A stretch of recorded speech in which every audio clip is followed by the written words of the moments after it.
Peace, folks.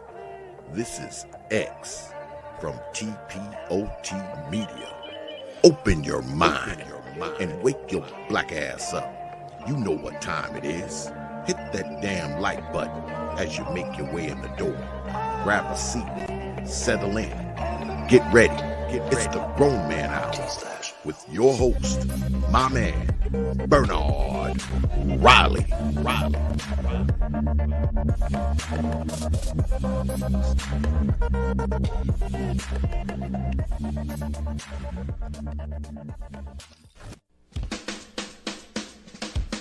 Hey, what's up, everybody? This is Mumia Obsidian Ali. You know who I am. I need no introduction, right? And you're listening to the Grown Man Hour with my man Bernard Riley, heard weekdays right here on YouTube. What do you think about that? How about that? Now let's get back on with the show. Thank you. All right, what is up, good people? What's up, good people? We in the building. Like to shout out everybody who's in the house tonight.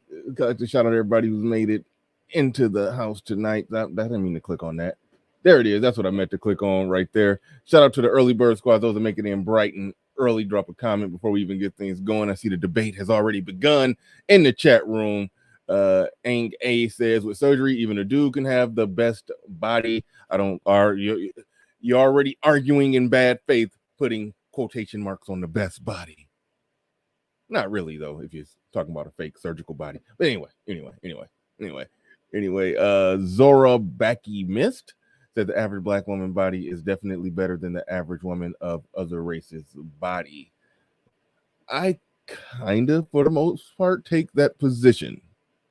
But there's so much nuance and murky waters in it, but we're going to flesh all of that out. Brian Washington in the building says, you are aware that the average black woman is 5'4" and 200 pounds, right? I don't know where you got the 200 pounds from. It's 187. Get it right.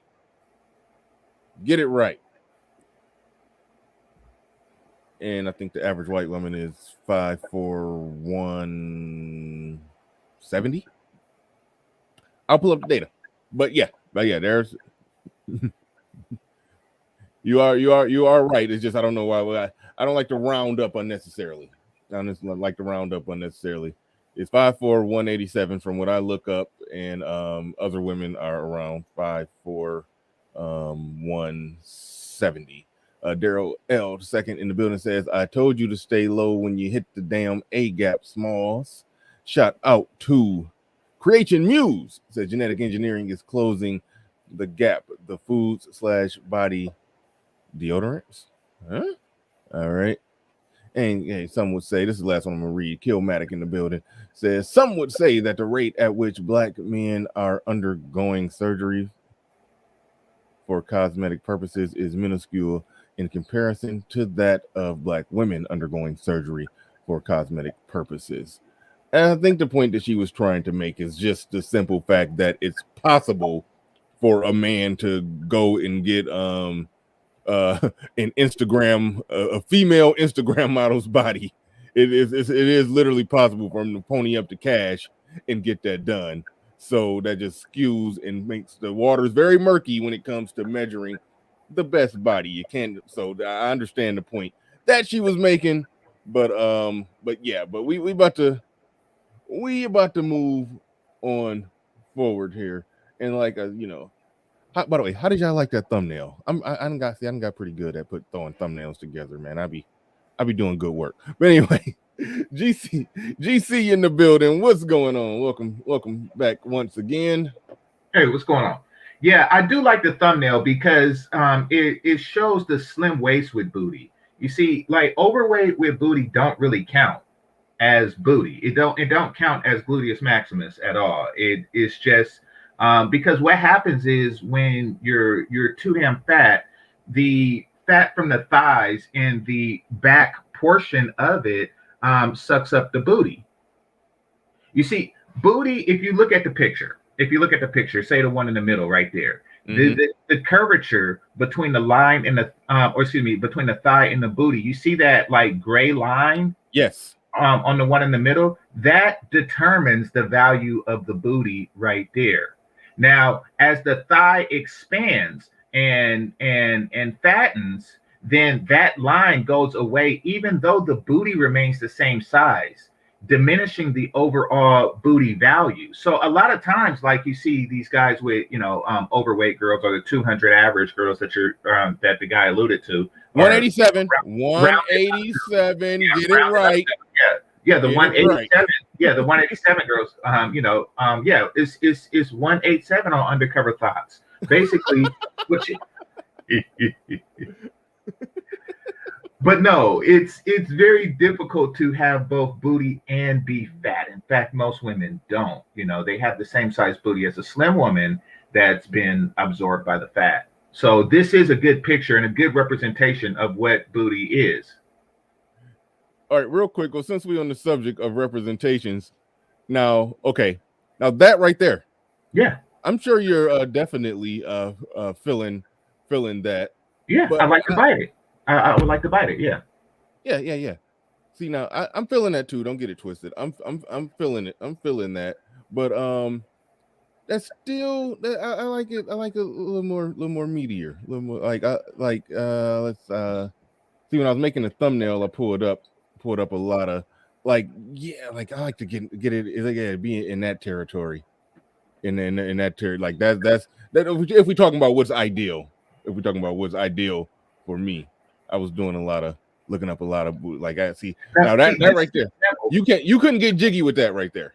That's an example of what I was talking about. See, she would have but the thighs were over. If you go back to the previous one, the thighs are enveloping the booty. Hold on, where are you saying this one? No, I'm talking about in the blue. Oh, the blue? Yeah. Okay. If you go back to.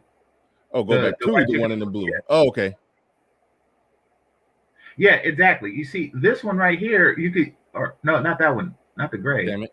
Okay, I'm just gonna go through a whole reel. Okay, tell me when to stop. Okay. Yeah, that one. Sorry. Okay. So yeah. So as you can see, now you can tell by the top portion. Mm-hmm. You can tell by the top portion, the waist, that there is a near drink set on it type booty there, but the thighs is overwhelming the cusp of the booty, making it just generally far less desirable. And what happens so for this one, you say the thighs are overwhelming the butt. Well, not on the one in the white, because she has an exceptional booty. Even though the thighs are big, she does have an exceptional booty in spite of that. But no, the white girl in the blue is one where right there, the thighs is overwhelming the booty. Oh, I strongly disagree. You think so? I strongly disagree. That is just fine. That is just fine. No, I think it's too much thigh to booty ratio. No, I no. Give me all that with a side of that with some of it on the side. Yeah, I don't know what you're talking about. I mean, I understand what you're saying, but it come down to preferences, I guess. Mm-hmm. As the slur that they say that they get mad when black men say they preferences, but I guess that come down to preference. Like I'll take her ratios are good.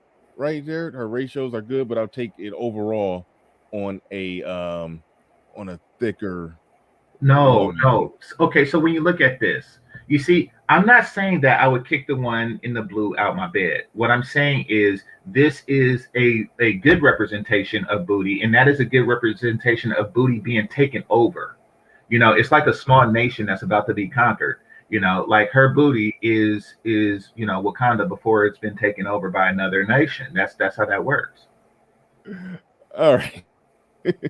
So we had to do like a little quick a booty review before we got into the subject. So all right, let's get into it. The question on the table today, as many know and many have heard, that Black women quite often say that they got the best bodies, they got the best booties. I've generally agreed with that statement. I have. And there's a number of factors in the equation. One, the weight thing, the obesity rate and all of that. That sort of makes it difficult to make that claim and make that argument.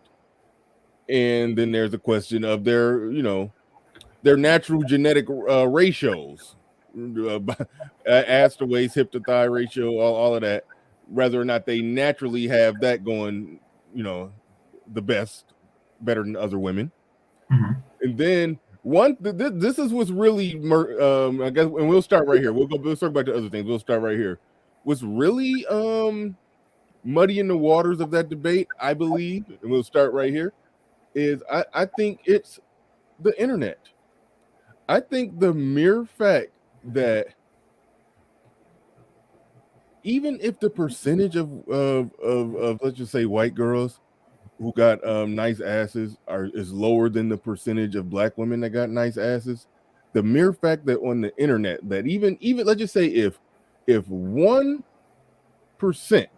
hypothetically, if 1% of white women got a booty like that, and let's just say 10% of Black women got that, well, okay, if it's 100 million white women on Earth, then that means that there's 1 million white women on the internet walking around like that. So that means those million women, which were used to see fewer and further between, they're now in the palm of your hand 24/7, and you're being algorithmed with it. So I think that we'll circle back to the other stuff, but I think that's part of the contributing factor to where, when it comes to the whole internet social media game, I remember you talked about how they was killing that Big Bank challenge and all that. They killed that. Yeah. Yeah, the white girls was killing the Big Bank challenge. I think the mere fact that it's all in the palm of our hand like that when it comes to the internet, it don't matter what it is. It don't matter if only 0.001% of the population can hop on 1 foot on a roller skate while hula hooping with a hula hoop around, 2 hula hoops around both of their arms, one around their neck, one around their waist, one around their knees, while they bouncing on one leg, hula hooping, all that stuff with a bucket of water on their head. If only 0.01% of the world's population can do that, well, guess what? We will be able to make a 1-hour compilation of people doing that rare event. So whatever is rare and exciting and magnificent, we get an over sensation, overabundance of it in this modern world. And I think that's part of the reason why it does appear, not this ain't the only reason, but it's part of the reason why it does appear that women of other races, white girls who built like that, have taken over the internet, and has led a lot of guys to come to the conclusion that, wait a minute, I think that Black women in the whole booty thing ain't really what it, the notion of that ain't really what it once was, because other women got it too. What say you? Okay, so I agree to a certain extent that the percentage and how they're just putting their best booties forward to give the perception of this is a representation of the overall race of booty. However, there is a I don't yeah. I'm sorry, putting their best booties forward. Yeah, yeah. It's Yeah, essentially what they're doing. That's what you're saying. They're putting their best, their top 1% booties out there, as this is a general representation of what's underneath the average white woman's skirt. I get what you're saying. You know, however, what I notice is that black women have no problem making twerk videos on World Star Hip Hop. You know, when twerking by the batteries, twerking by, twerking in the library. You know, where are those booties when it came to the Big Bank Challenge? Now, I want to just say it like this. Black women are afraid to challenge white women. They're afraid to compete with them. They looked at the Big Bank thing as, okay, this is the white girl's thing. I'm not going to openly challenge them on something as we hold. That's like a bunch of white dudes challenging to a basketball game, and you say, oh no, I don't want none of that. Is exactly what's going on. There was a fear to meet the challenge. They called you out on your own turf with the Big Bang Challenge. Where were all the twerkers? Where were all the World Star Hip Hop twerkers? Where was all that? What was that restaurant? Country Kitchen twerkers? Like, where's all those chicks who just say, oh, this is a twerk song, so I had to show my booty? Where were all those? They did not want none. It was kind of embarrassing. They didn't want the challenge. They seen white booty and they like, oh no, I don't want none of that. Which, yeah, go for it. You make a good point, because the Big Bank Challenge. Pablo don't know what the Big Bank Challenge is. Okay, I have to play a clip of it, but it's a challenge. It's a song. I don't know who sing the song where they say small waist, pretty face, pretty face, small waist, and a big bank. The bank was your butt. So they they did something where they said pretty face, showed, then they small waist, and they showed their waist. Then they turned around on the big bank part and showed and like almost like jumped in the air and landed and showed their ass. And it is interesting that the ratio of non-black women to black women who did that. And not saying that, okay, let me just make sure we keep it real. I mean, the question that's being asked is, can we legitimately say black women have the best bodies? We're not saying that going on TikTok and performing the Big Bank Challenge is the standard of beauty for a woman. We're not saying that.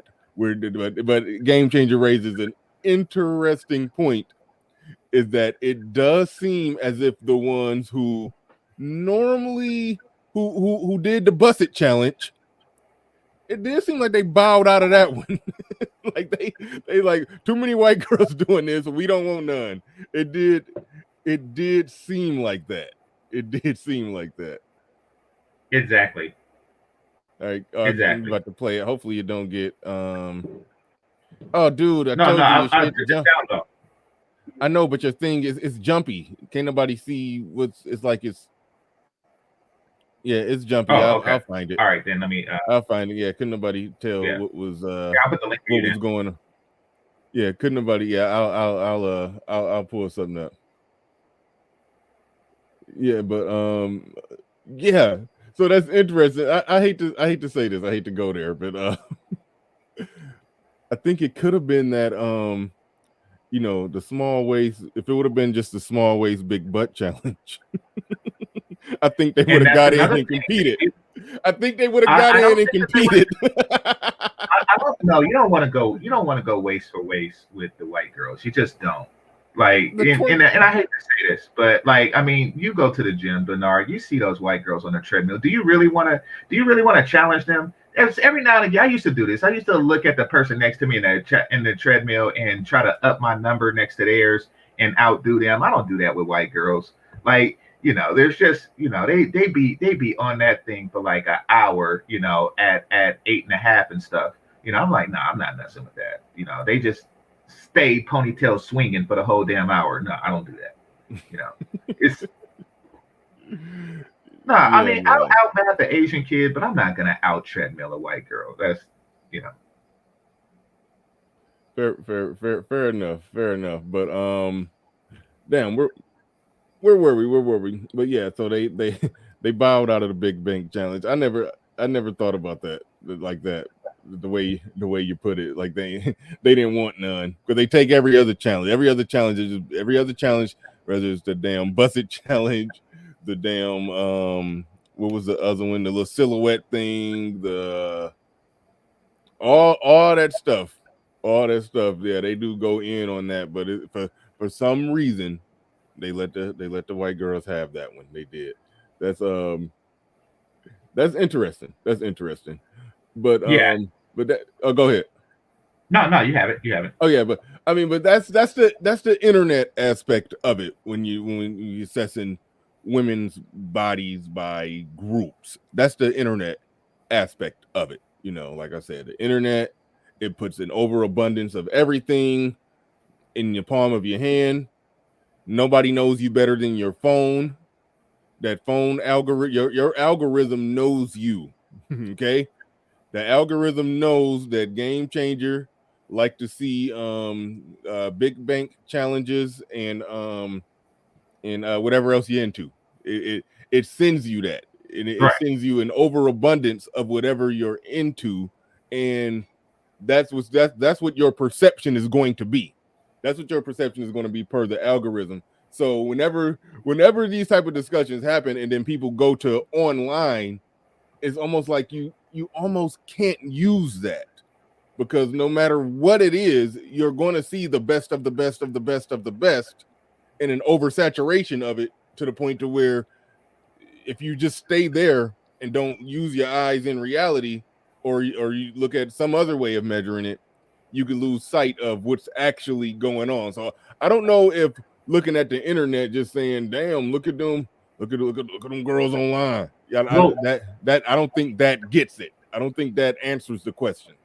Well, so let me ask you this: what do you see anecdotally? What do you see on a day-to-day basis, booty wise? Okay, I have seen I have seen other races of women definitely in the last 10 years definitely make a come up. Mm-hmm. Definitely. I think the popularizing of stretchy pants in public has had something to do with that. Yoga pants probably have had something to do with that. I agree. It's the new biker shorts. Yeah. So I will say this though, and I've told this story before, that back when I was out there single, and I was single and mangling and whatnot. I used to go to a club. All right, I used to go to. It was really only two go-to clubs that I went to in my city. Everything else was more like a bar, and ain't nothing wrong going to the bar, but when you want an overabundance of opportunities, the club is where it's at, because I mean it's packed. There's hundreds of people in there, so you got more chances, you got more, got more opportunities. So it was two different clubs that I would go to. Hang on for literally 5 seconds. Okay. Hold on. I had to. All right, now I'm coming back. All right. It was two different clubs that I would go to. All right. One of them was the Black Club, and I put a "duh" in front of it on purpose. One of them was the Black Club. The other one, or the other one, was the White Club.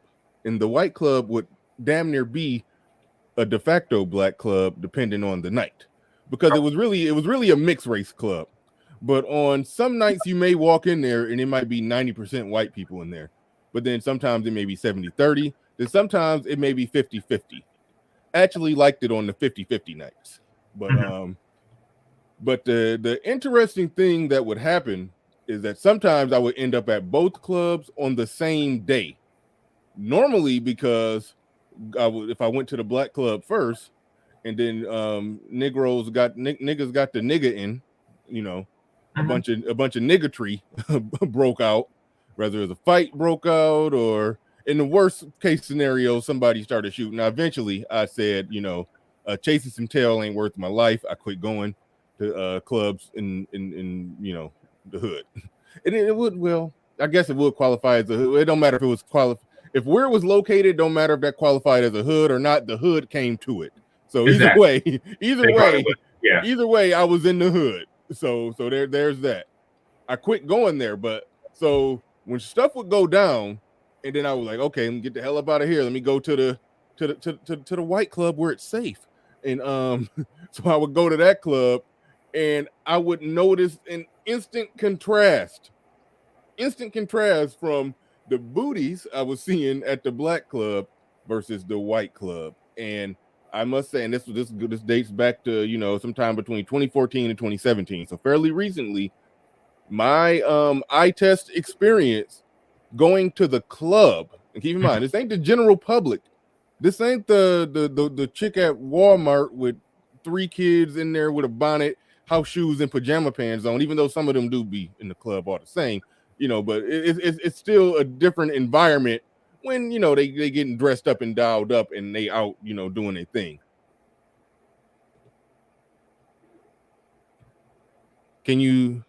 Okay, you can hear me, right? Yeah, I didn't hear what you said after doing their thing, but it was kind of like silence for a second, but now I hear you. Yeah, my screen, it started circling and everything, but all right.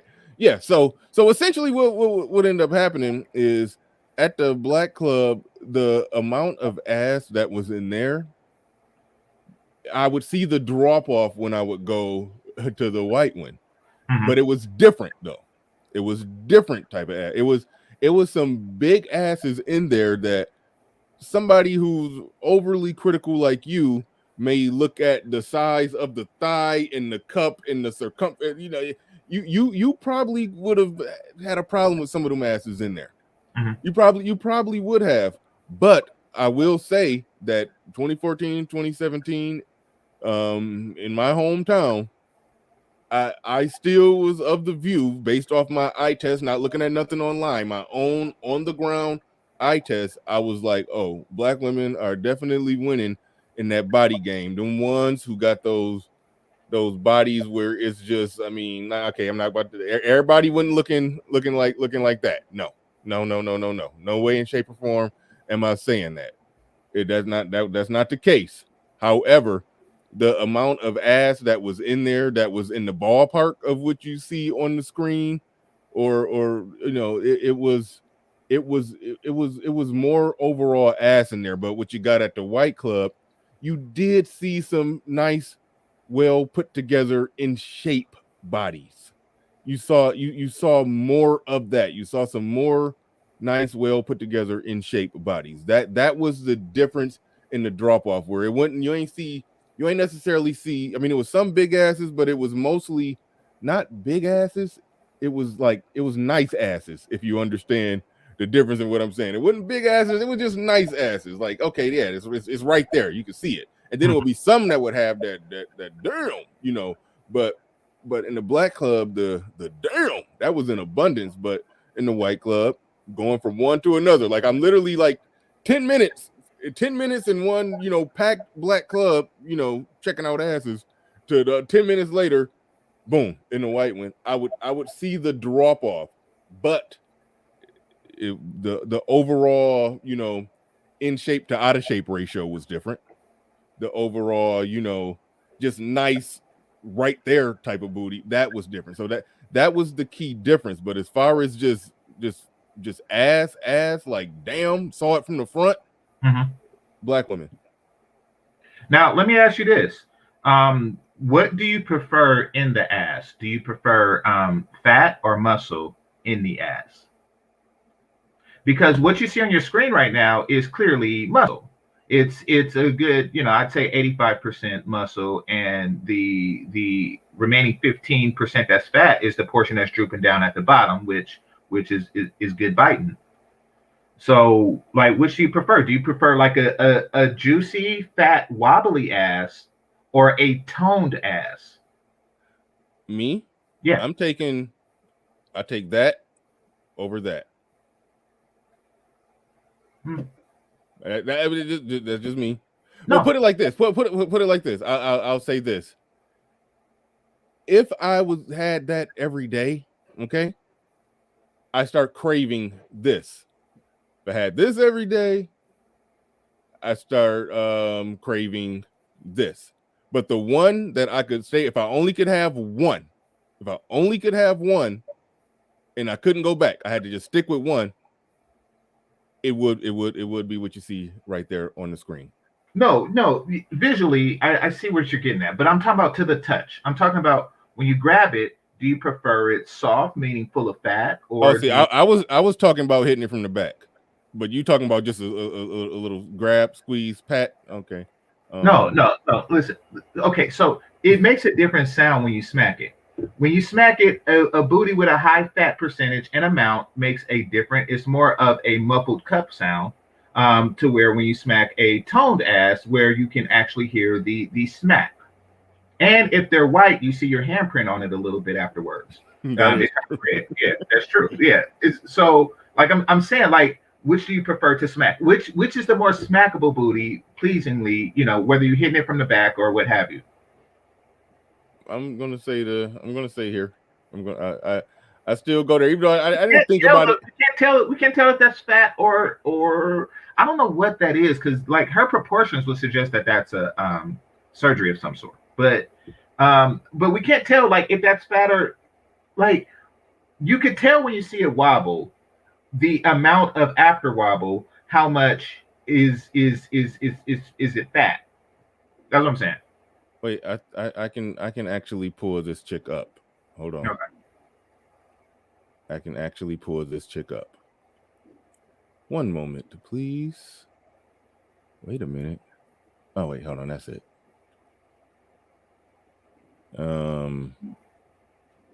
Hopefully, yeah, I can see this.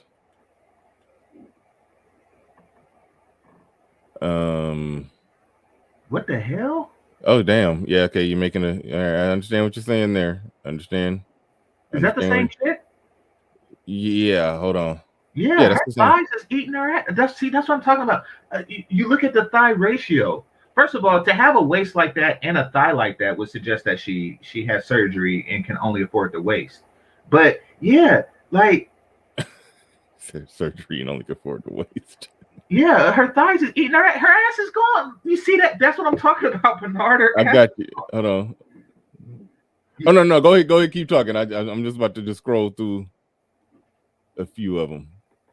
Yeah, that line. See that line. Wait, that's an older. Oh wait, hold on. That was an older picture of her. I think right there she don't got the problem that you're talking about. Okay, so she either worked out or she got rid of the thighs. She gained weight, got bigger, and then just surgically cut out the midsection. But right there, I don't think she got the problem that you're referencing. It could be angle and pose too. Uh-oh. What in the world? I see no problems. Yes, it's an ice cream cone. And she's shaped like her lower portion is shaped like an ice cream cone. And the booty is the ice cream, and it's just a little bit it's a little bit after that. Nah, that's not. It's not for me. And why is it so inconsistent? You raise a good point there.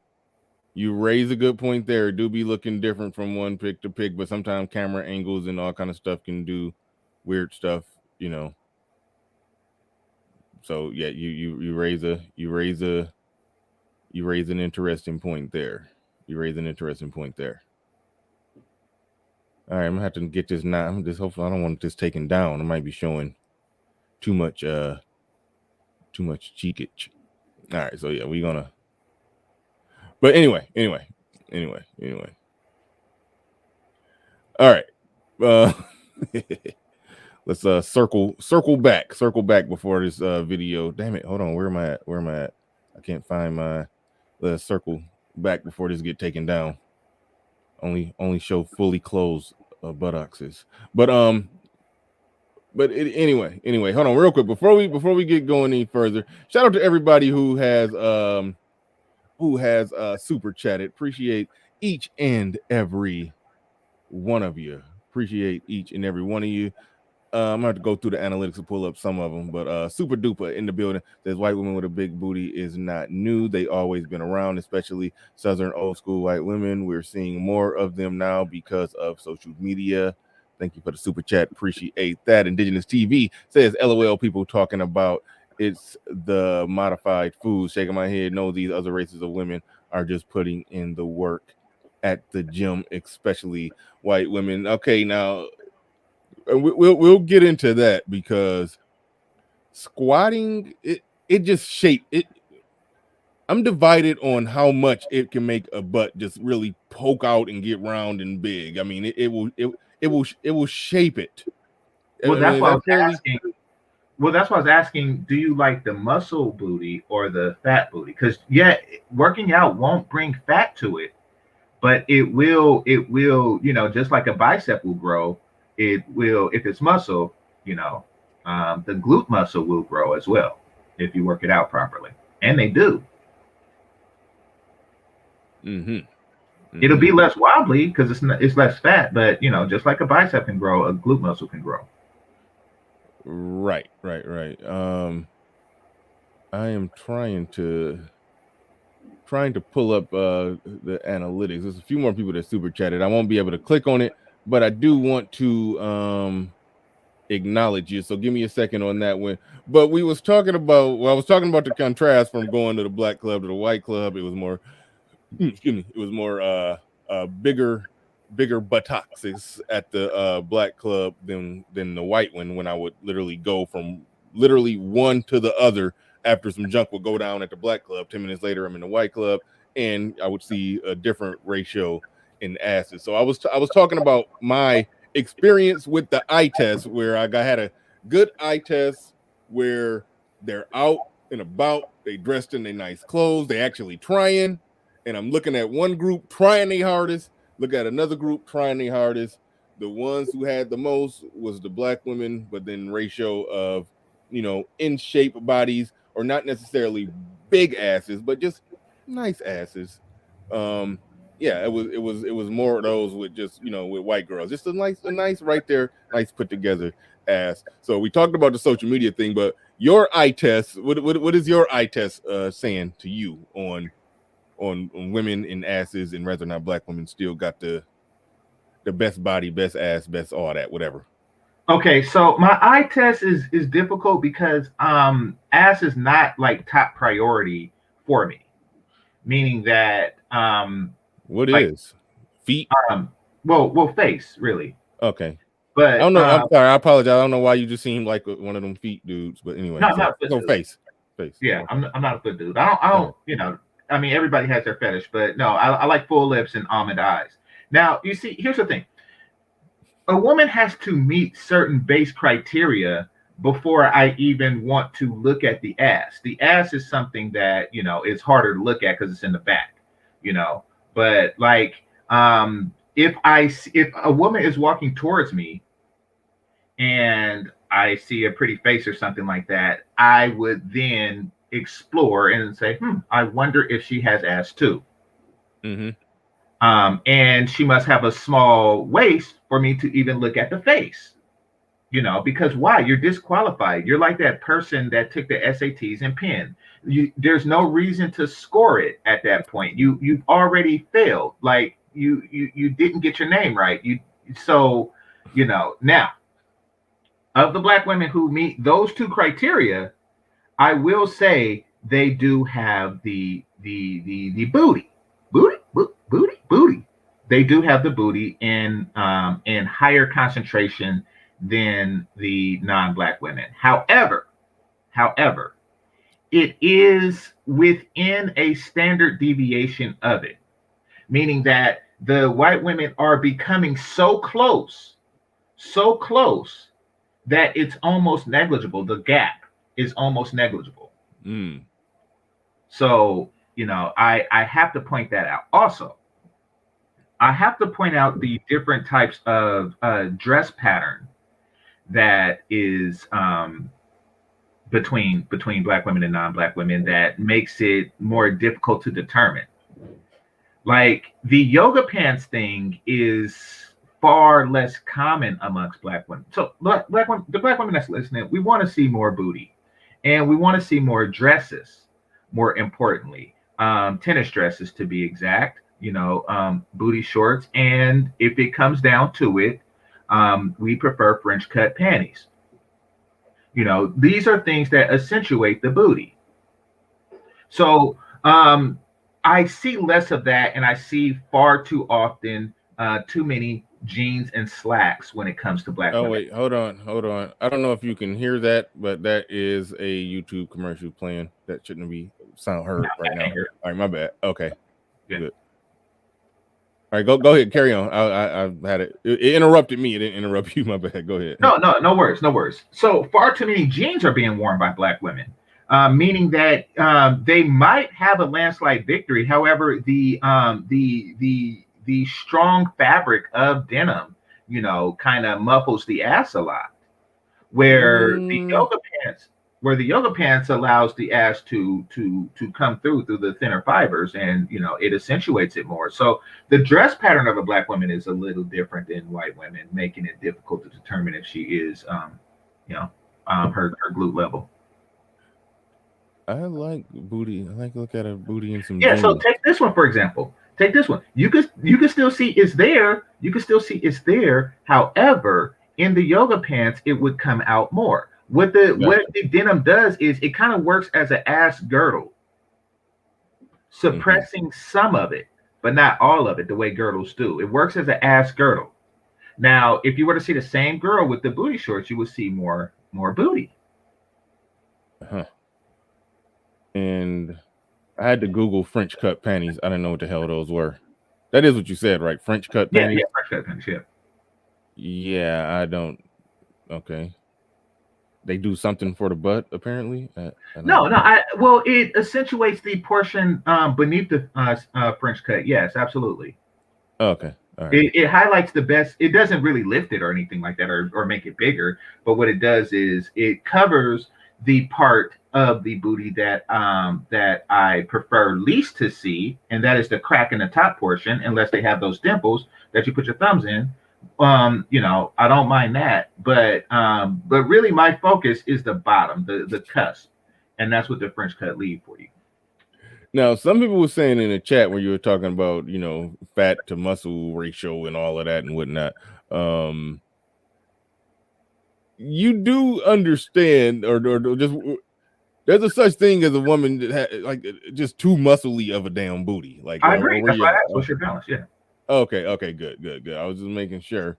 No, I'm not saying I want somebody muscle thing. Yeah, somebody sent me some pictures of something. Or it was one of those days, sort of like today, where we just looking at pictures, and that ain't all we doing. We doing some analysis, but we also looking at pictures. And somebody was saying that no, those women are blah blah blah. Here you go, right here. And then he sent me some pictures, and it was some bodybuilder muscle. Like I'm like, okay, nigga, you kind of weird to me right now, because he sent me some chicks that take their workout a little too serious. Like she could have stopped with her upper body and back 2 years ago, and just let it roll, let it go on autopilot. And the butt just had way too many muscles in it. Like it just looked. It was the legs. It was like, dude, what's going on? What is going on? But all right, yeah, I got thrown off by that. I got thrown off. Real quick. Oh yeah, that's what I was trying to do. That's what I got caught up on this. Shout out to everybody super chatting. Indigenous TV in the building said, shaking my head. We got Data F Ninjas coming through in the chat, simping and caping with the swan cape on. LOL. Looking good. And shout out to Rock Jockeys Retro said, looking good and feeling good are not always synonymous though. Oh, he talked about the booty looking good versus feeling good. Super duper in the building. I think I read that one. Indigenous TV back with another one. He said, LOL, talking about it's the modified foods. Okay, I read that one. Indigenous TV with another one. Appreciate you. He says black women are like that coddled first round pick that get cut before preseason. Oh, damn. White women are the 7th rounder who made the team. Effort always wins. I like what you said there about the effort always wins versus a coddled first round pick. That you do see stuff like that in sports. Dallas Cowboys in the building. with a $5 super chat. And I think Dallas is a member. So shout out to everybody who became a member. Shout out to all my members. Appreciate each and every one of you. All right, where were we? We was talking about the eye test. Yeah. So it's a slight victory for Black women, but it's not enough to rest on your booty. And that's what I really want to talk about. A lot of Black women are resting on their booty. They're instead of they just say, you know something, I have the genetic beauty that comes from Eve and and all of the other ancestors from the motherland or whatever you want to call it, and they think that that's enough to compete, even though deep down they don't want to compete, which is why you don't see them in the Big Bang Challenge. I'm saying that other groups of women are competing. Like, why do you think that you started to see these booties 10 years ago, but you didn't see them, 20 years ago? They seen what men wanted and they decided to give it to my penis.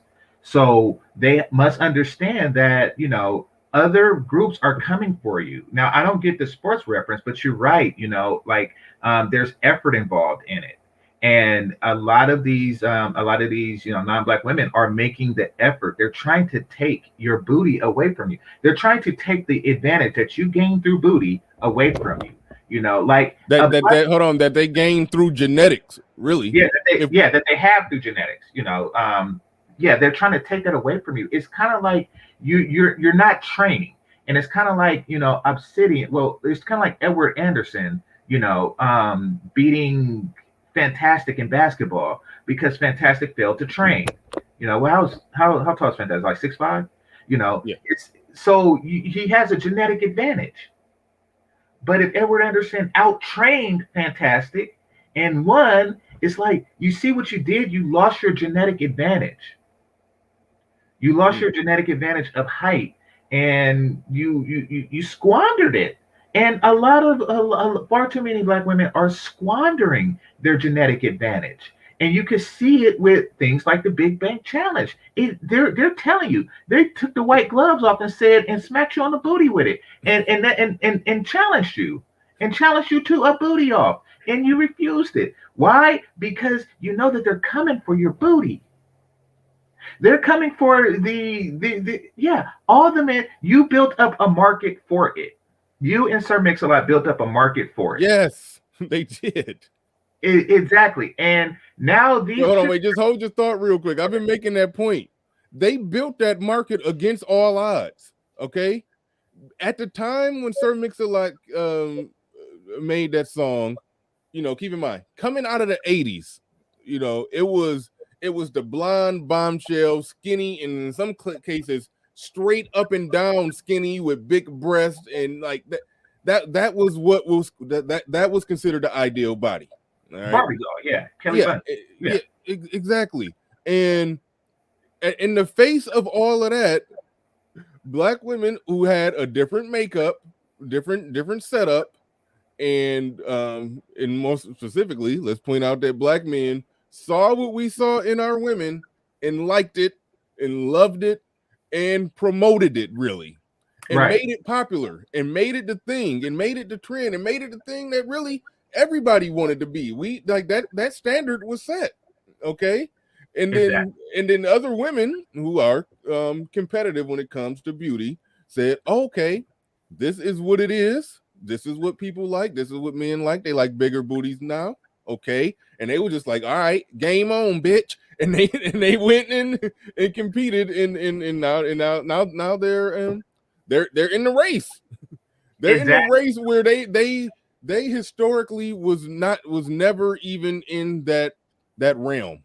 It was, but yeah. So, but go ahead. I cut you off, but that is a good point. That against all odds, that market, this whole booty market with all of this Instagram, the term Instagram booty model, all of everything that got this whole modern obsession with booty. Yes, Black women started that. They created that.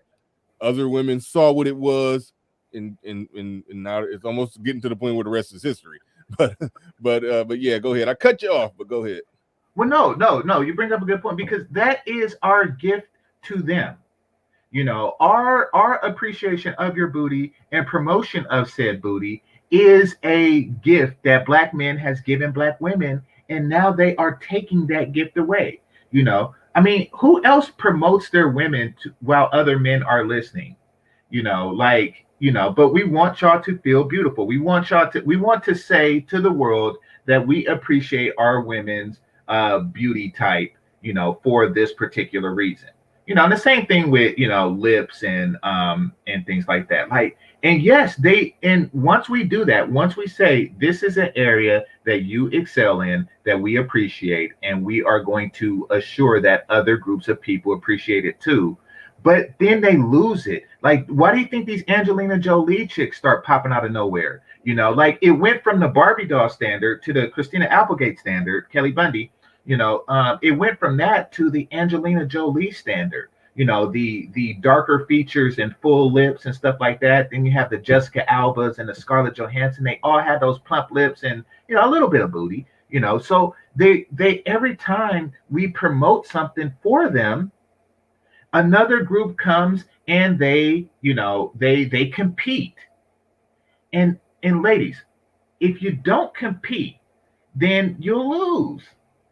You can't just rest on your booty and eat Cheetos and think that everything is going to be okay. Sometimes you're gonna have to not eat the chili cheese fries and then and do whatever booties, because I don't think it's squats. I see them doing other stuff. It's all kind of stuff. Yeah, I think squats don't even squats. I think squats affect different muscles. I've been skipping leg day every day for like the last 10 years, so I don't know.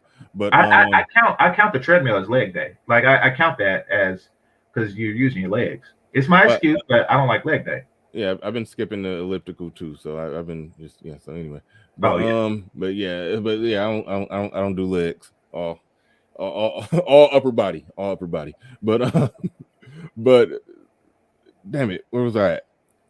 No, we were talking about the different workouts that they do to. Oh yeah. That's what we was getting on. Yeah, it's so many different workouts that it's all over. It's all over the place. I don't take the time to Google it or know the names of it, but it's not strictly squats. If you go for your own enjoyment, you can go watch some of them channels, because the chicks that do the fitness channels, they are, fitness trainers / Instagram booty models as well, where they do the training, they show you the workouts, but they do it with the camera positioned just right to get the good shot. You know what I mean? So they're basically selling sex all the same. So, but the amount of stuff that they do to work on them booties is ridiculous. Yeah, no, it's a lot of work, but basically it sends a clear message. And this is the advantage that other groups have. And it's starting to show in their bodies. And that is, they're saying that your penis is worth it. Your penis is worth leg day, leg day 4 days a week, et cetera, et cetera, et cetera. They're saying that your penis is worth it. And, while other groups are saying, oh, we were born with this booty and this is what we got. And if you don't like it, you're a coon, or you're a cocoon.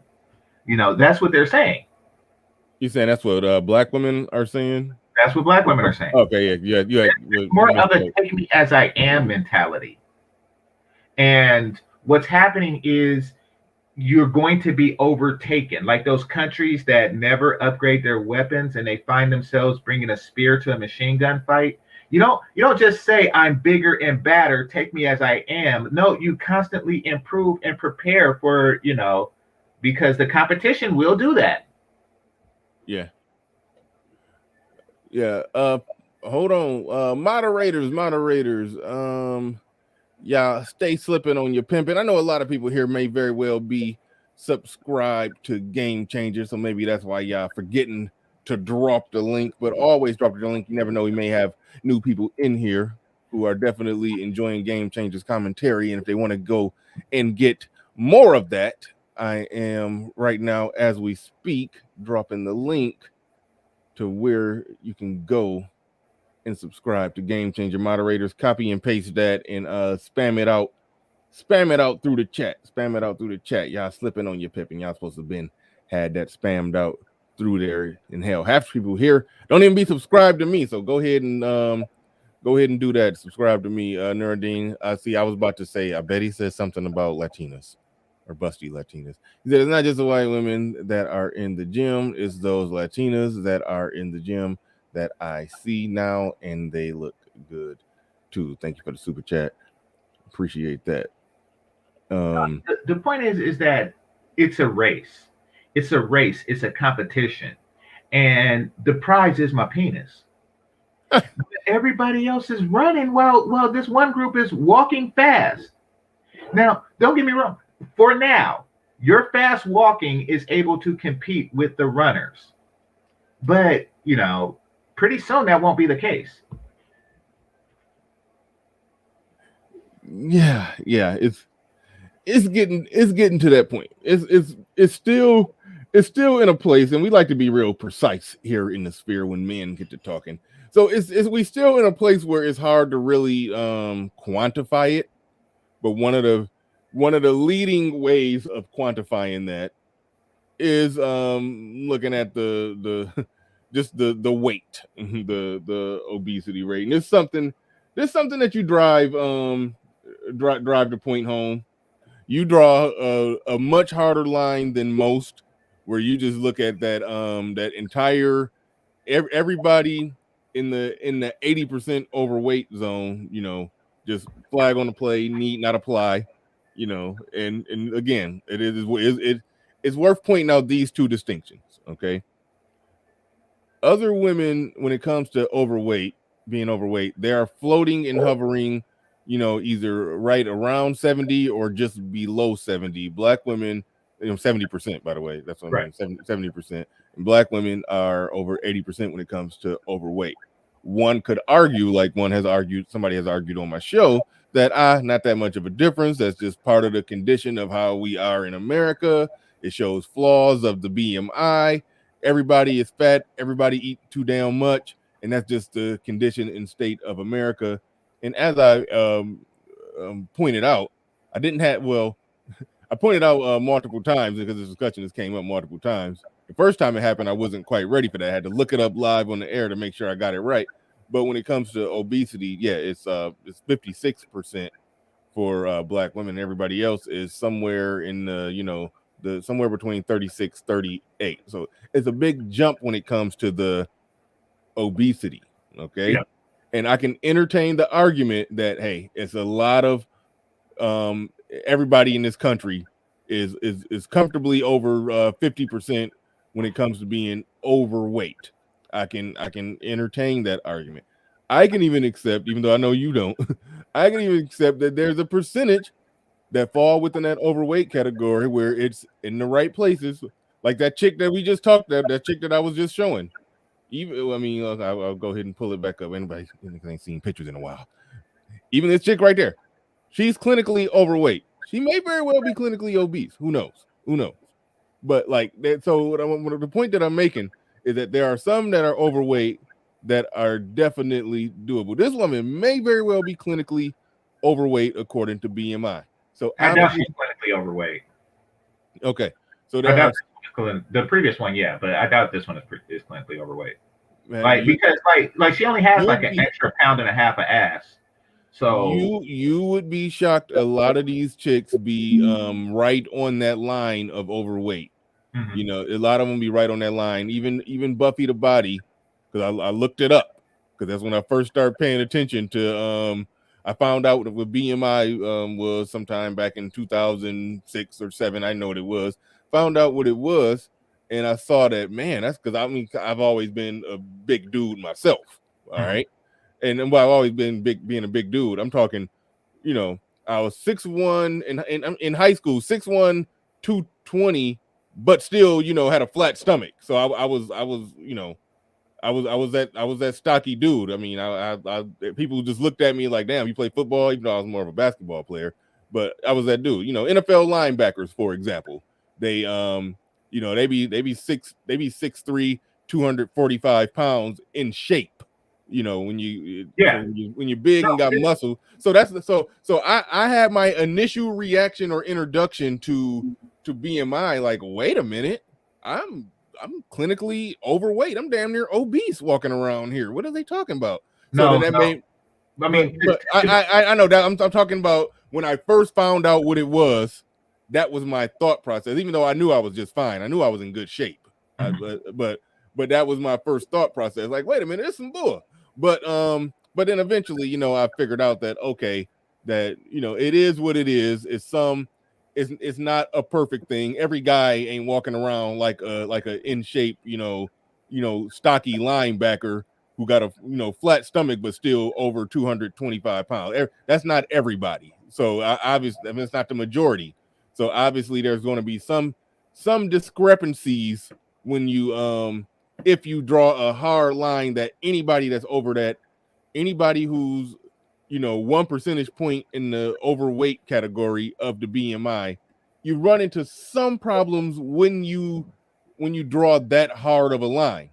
Because like I said, Buffy the Body at the peak of her powers, so to speak, she was actually just right on the edge of that, being overweight. So there are problems when you draw a hard line with no nuance. However, where a pass can't be given is when you get into that 56% obesity rate. That is a different thing. That is a different thing that nobody can really, you can't argue out of that one. And that's an area that has to be firmly averaged into the equation. If somebody if like you said, black women are just resting on their genetic victory of of being born with the best, body proportions and fat distribution or whatever. They're resting on that victory and not but they're squandering it by becoming, the most overweight people on earth. And until we find some other life, elsewhere, the most overweight people in the universe. So so going here from there, I'm gonna step back and let you go in on the weight thing, because I know that's one of your pet subjects. So you got it. Go ahead. Well, no, I'm not gonna go in too hard. I just want to say about what you were saying on the BMI. Yeah, the BMI for men doesn't really mean much because a guy could be 6'2", 240, and another guy would be a completely different 6'2", 240. So that really doesn't mean much because men have muscles. And however, if a woman is 187, it really doesn't matter because I don't want a muscle bitch either. So like no matter what, like she could say, oh yeah, but it's muscle. Like that don't make it better. They don't make it better that you just some Terry Crews built bitch. Like it that like so it's still not hot. Where with a man it could be hot, but with a woman it's still not hot. So just throwing that portion out there. But yeah, you can't really, ladies, listen. I know that y'all don't want to compete and that you want to rest on your genetics because you want your genetics validated. And I'll give you the genetic validation, but you still have to compete for my penis. Like you just do. There isn't a way around that. You can't say, oh, sister, oh, my sister, or you don't build. There's nothing you can say that is going to take away the results of 20 years of chili cheese fries. It's not. You like competition is upon you, whether you like it or not. Now as far as like the big woman thing goes, and this is what I noticed as recently as Thursday on my last movie night with a lot of brothers, is they are putting in what I like to call ghost booty. Now, you gotta give a clear, precise definition of ghost booty. Okay. Okay. Before you do that, Jockey's Retro in the building said BMI was created for population, not individuals. Good point there. Captain Cisco in the building says men with big muscle behinds. What? Men with big muscle behind? I can't even say that. Like, what? Don't put that in a sentence ever again.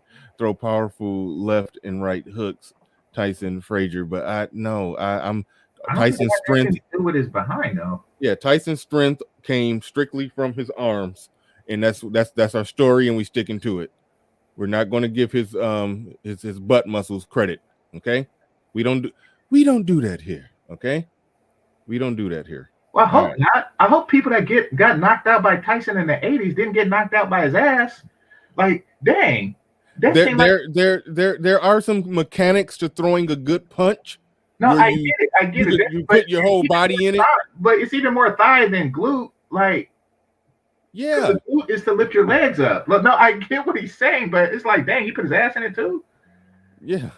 I mean, I know. I mean, you get low, you turn your hips and your weight, like you can literally put like there's technique to putting your whole body into the punch. You know, if you just standing still and throw a punch like that, it's not going to have as much power. If you put your whole body into it, so that's legs and hips, waist, back. It's mechanics to it. It's a lot of stuff, but it's least of all ass. Yes. Yeah. The ass probably doing 5% of the work, I would say. Yeah. If I had to guess. But all right, come on, Captain Cisco. And then your name. Somebody knocked out and be like, oh man, he put his ass in that knockout. Then his name is Cisco. Okay. All right. I'm just messing with you. Mr. Shane Fitchers in the building says black women say they are the most educated. They're fierce. The only things black women are the best at is lying, obesity, and being what is that? Broodmares. What is that? I know. What is it though? A broodmare is I think it's like a horse that's just there to breed the genetics of like thoroughbreds and stuff like that. It's a term for an overbred animal. All right. All right. Damn it, we was going somewhere, but all right. Go ahead. We got okay. You said ghost booty. That's where you were at. See, I remember where I was at this time. Yeah, ghost booty. So ghost booty is that booty that guys give women that don't exist, but when the woman is fat. Like, so for example, a guy sees a fat booty, a fat woman, and says, yeah, but she got ass though, and she don't. That's ghost booty. They just assume that because she is black and because she's overweight, that there is an ass there. But there isn't. That's the ghost booty. They're seeing booty where it doesn't exist. And I give an example. So about a year ago, I got into it with a dude on here. I'm not going to say his name or anything like that. But this dude was saying that on the movie Baps, the woman who wasn't Halle Berry was hotter than Halle Berry. And he said, where I'm from, they go for girls like that. I'm like, no, Halle Berry is way hotter. And he's like, they go for girls like that because she got ass. And I was thinking, like, in the movie, they never showed her ass. In fact, I don't even know her name. I know she died, but I don't think that I've ever seen her ass ever. But he gave her ass. He just said that he's seen her stocky frame. And by stocky, I mean fat and short. And he's seen that she was dark-skinned and just assumed that she had ass. Like, oh, she must have ass. She's fat. That's ghost booty. And not only that, they take it away from other women. So I was watching for a movie now. I was watching a movie called Edmund. And there was an Asian woman named Bai Ling in that movie, right?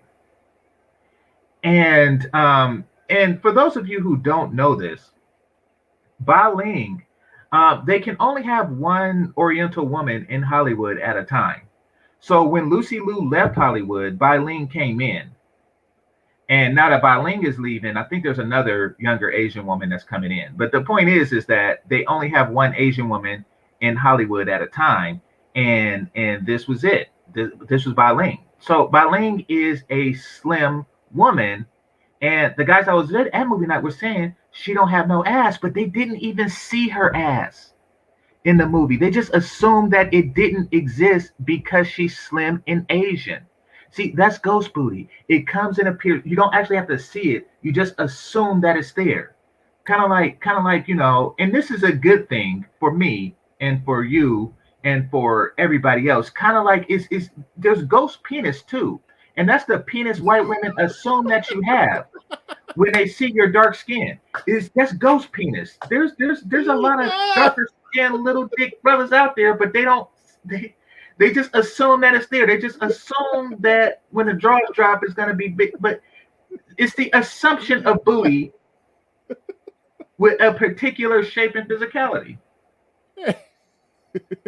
and ethnicity.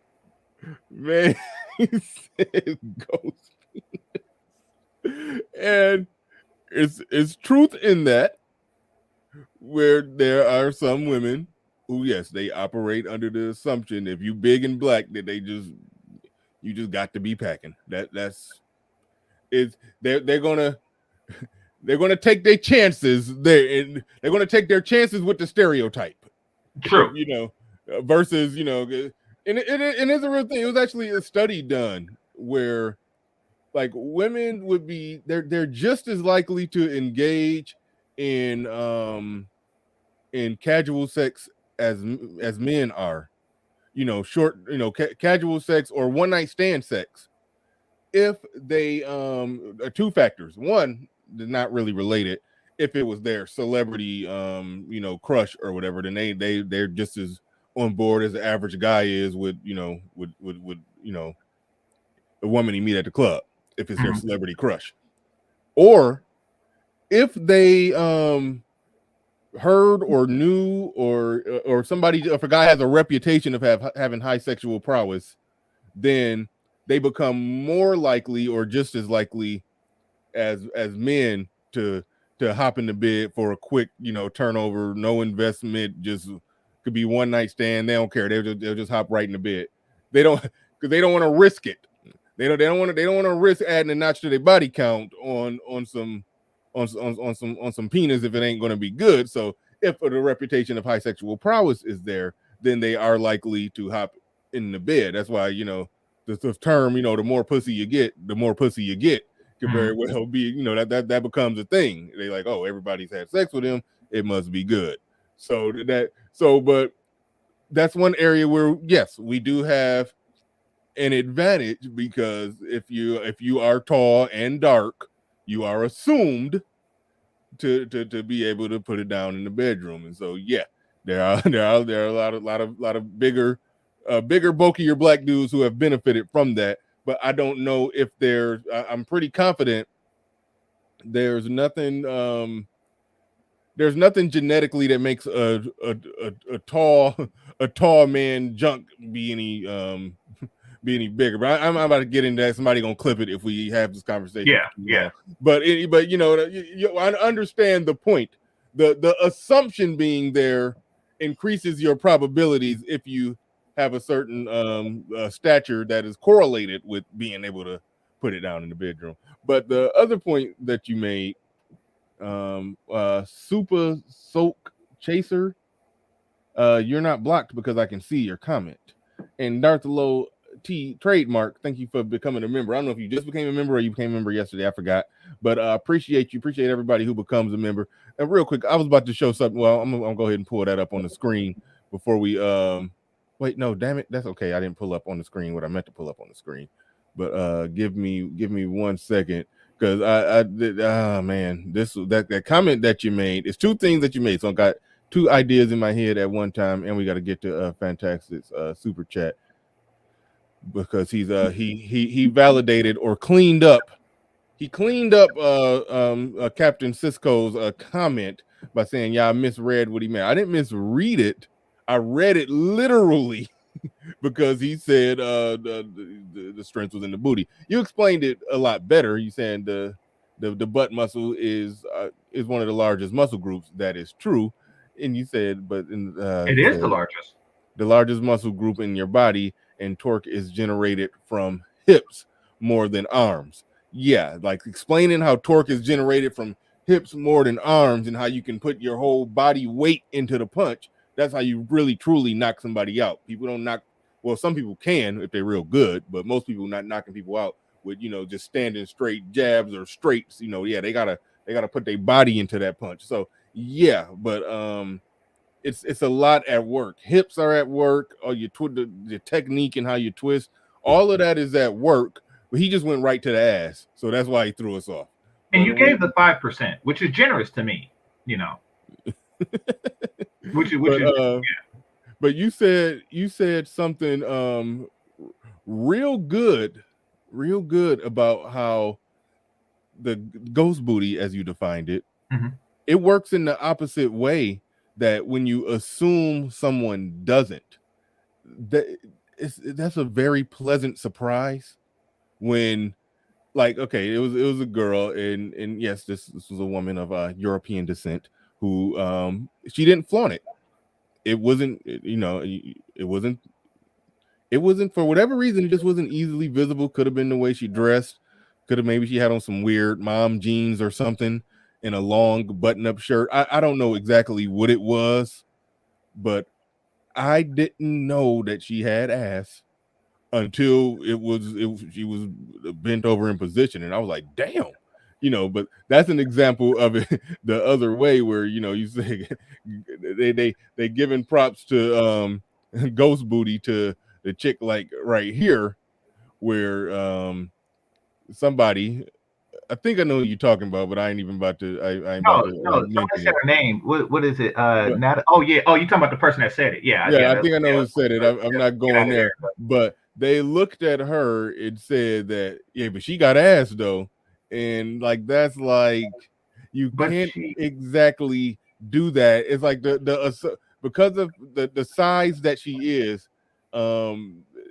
made them put her over Halle Berry under the assumption that she had ass. Like, that is insane. It is, and we do it a lot with overweight Black women. We give them a default booty and say that, like this is why I like them, because they got booty, but they don't always have booty. Like, you don't even know if they have booty. You just don't want to admit that that this is what you have, and you're making an excuse for why you with a chick that look like that. Let's be honest, and that's where the ghost booty comes in. And now the problem is that a lot of it is reputation, and people live off the reputation of the past, and just like it works against other ethnicities, it's working for Black women, but you can't live off of that. Just like we can't live off of BBC. What if there was a pill that you take and Chinese people started getting the big one? Like, you can't just live off your old reputation. You have to continue to compete. Well, there's an actual live example of that, not involving penises, but well, let me explain this real quick. Well, Mr. Shout out to you. He said baby mama's got ghost SMV, ghost sexual market value. That's actually pretty funny.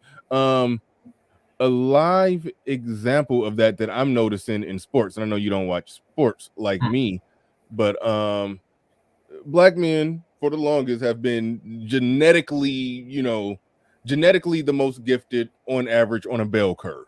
Like, that's pretty obvious. Just look at all the running backs and wide receivers in the NFL. It goes without saying that the positions in the NFL that require the most athleticism, they're occupied 95-97% by Black men. To look at the U.S. Olympic track team, look at until recently, damn near all the heavyweight champions of the world. It's so that much is true. But one thing that I'm noticing with this MMA that's going on, all this MMA and UFC, where technical skill is a big part of that. I'm seeing a lot of brothers get their ass whooped on some submission holds because that puts the fight in a realm where your genetic advantage is could be outdone by skill.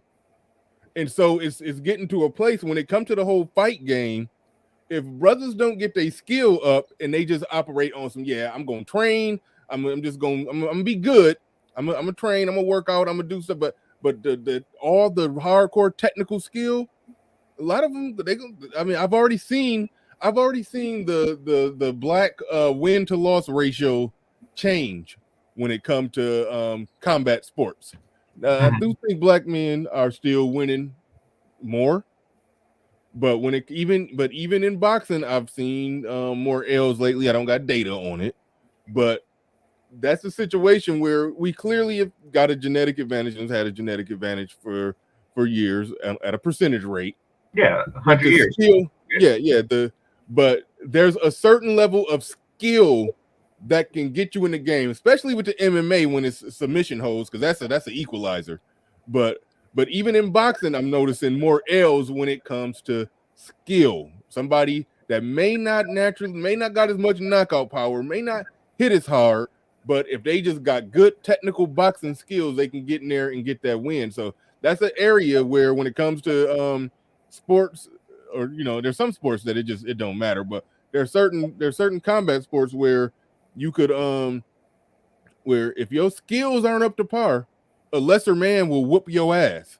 And so that's a situation where black men who compete at that level, they can't squander their genetic advantage, just like black women, many of them be squandering their genetic advantage when it comes to ass to waist to hip ratios and all of that. They will squander it by getting overweight. And there's brothers who will squander their genetic advantage by not training and developing the proper technical skill, so they ain't getting submission holded and tapped out by some white dude who ass they supposed to be beating. But anyway.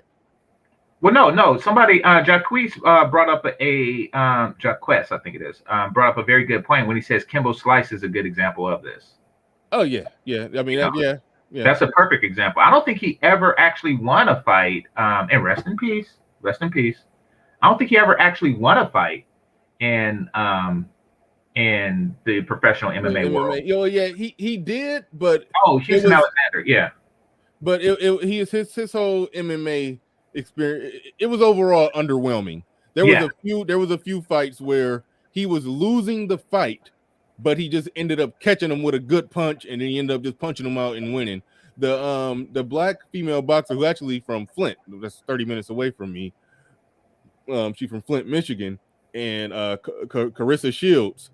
She got into MMA because I think it's probably more money for her in MMA, but she was getting her. She ended up winning the fight because she can whip ass, but that MMA, she looked bad out there because, again, granted, she been boxing for however long she been boxing. She never did MMA, so it's technical skills she don't have to where a lesser woman in terms of physicality was beating her up for most of the fight until she finally just caught her real good with a good punch. But as far as that on the ground technical game that takes skills, sometimes years of training, developing that, she was taking major L's. So there's multiple areas where black people, we do have an advantage, and we can squander that shit. And we be watching it before our eyes. Like, come on now. I mean, we gonna sweep. Well, listen, I hate to say this. I hate to make this prediction. It's a good chance we're gonna see it. I think October 6th when Deontay Wilder get back in the ring with Tyson Fury. Deontay Wilder is genetically superior. Got knockout power for days. Tyson Fury got a little blubber around the waistline. You're a big white dude, but he's so technically skilled. He's probably going to outbox Deontay Wilder again, who's just a genetic freak of nature, but just don't got the technical skill. It's like, don't squander those good genetics. You still got to work. Exactly. Same is true for the brothers. Now, brothers in the chat room are saying that that the MMA is dominated by black men, and this is true, and that's because you're combining genetics with training. However, for how long? You see, just like black women are dominating the booty realm, but for how long? You see the competition with the Big Bank Challenge. I put the link in the private chat. You see the competition with the Big Bank Challenge. They are coming for they're training. That's them training. They're training in the booty. And these white dudes are and non-black dudes are training, to overcome your genetic advantage. You need both. If you have a genetic advantage, in order to push it to be like, ladies, you want to be the champion of pleasing my penis. You don't just want to be pretty good. You know, you want to be the champion. I want to see that drive in you. I want you to want to be the best at getting me a sandwich and just generally pleasing me. And what I see now is a lot of people resting on their genetics. Yeah. For those of you who didn't know, if you missed the beginning of the show, we said a lot about the Big Bank Challenge that that black women, for whatever reason, who take every damn booty challenge, they gracefully bowed out of the Big Bank Challenge for whatever reason. We don't know why. Where damn it. Okay, here we go. This is the Big Bank Challenge. White women just took this thing over. and hold on, like well, you got the super chat. You can't see the bank. Yeah, I know. Yeah. Come on, you know I'm on it. You know I'm on it. Okay, my bad. Yeah, and I'll even if I play like 5 seconds of the song, it won't get copyright. Okay. Pretty face with a big bank. Look how you hating on a bitch and you my mama age. Okay, she didn't do it right. No, she didn't do it. She didn't do it correctly. Yeah. She didn't do it right. Wait a minute. That was a bank. Oh, okay. It looked better from the side. Yeah. Oh, you see, and it was a little wobble to it too. Face with a big bank. Look how you hate. I got a small waist, pretty face with a big bank. Look how you hating on a bitch and you my mama. Y'all see that? They are coming for you. This is a challenge. This is a challenge. They might as well be like Frenchmen, like with wigs on, and just say, "I challenge you." And this is a duel. Like, remember that pimp that I challenged? That so-called pimp that I challenged? Like, this is a challenge. You said black women they getting slapped in the face with a glove and challenged to a duel, and they just gracefully bowing out. Exactly. Like, look at these booties. Look at all these white booties. This is ridiculous. They just taking a knee on the Big Bang Challenge. Pretty much, yeah. Yeah. Oh, they actually. Okay, all right. Yeah, she did muscle flex it. Yeah.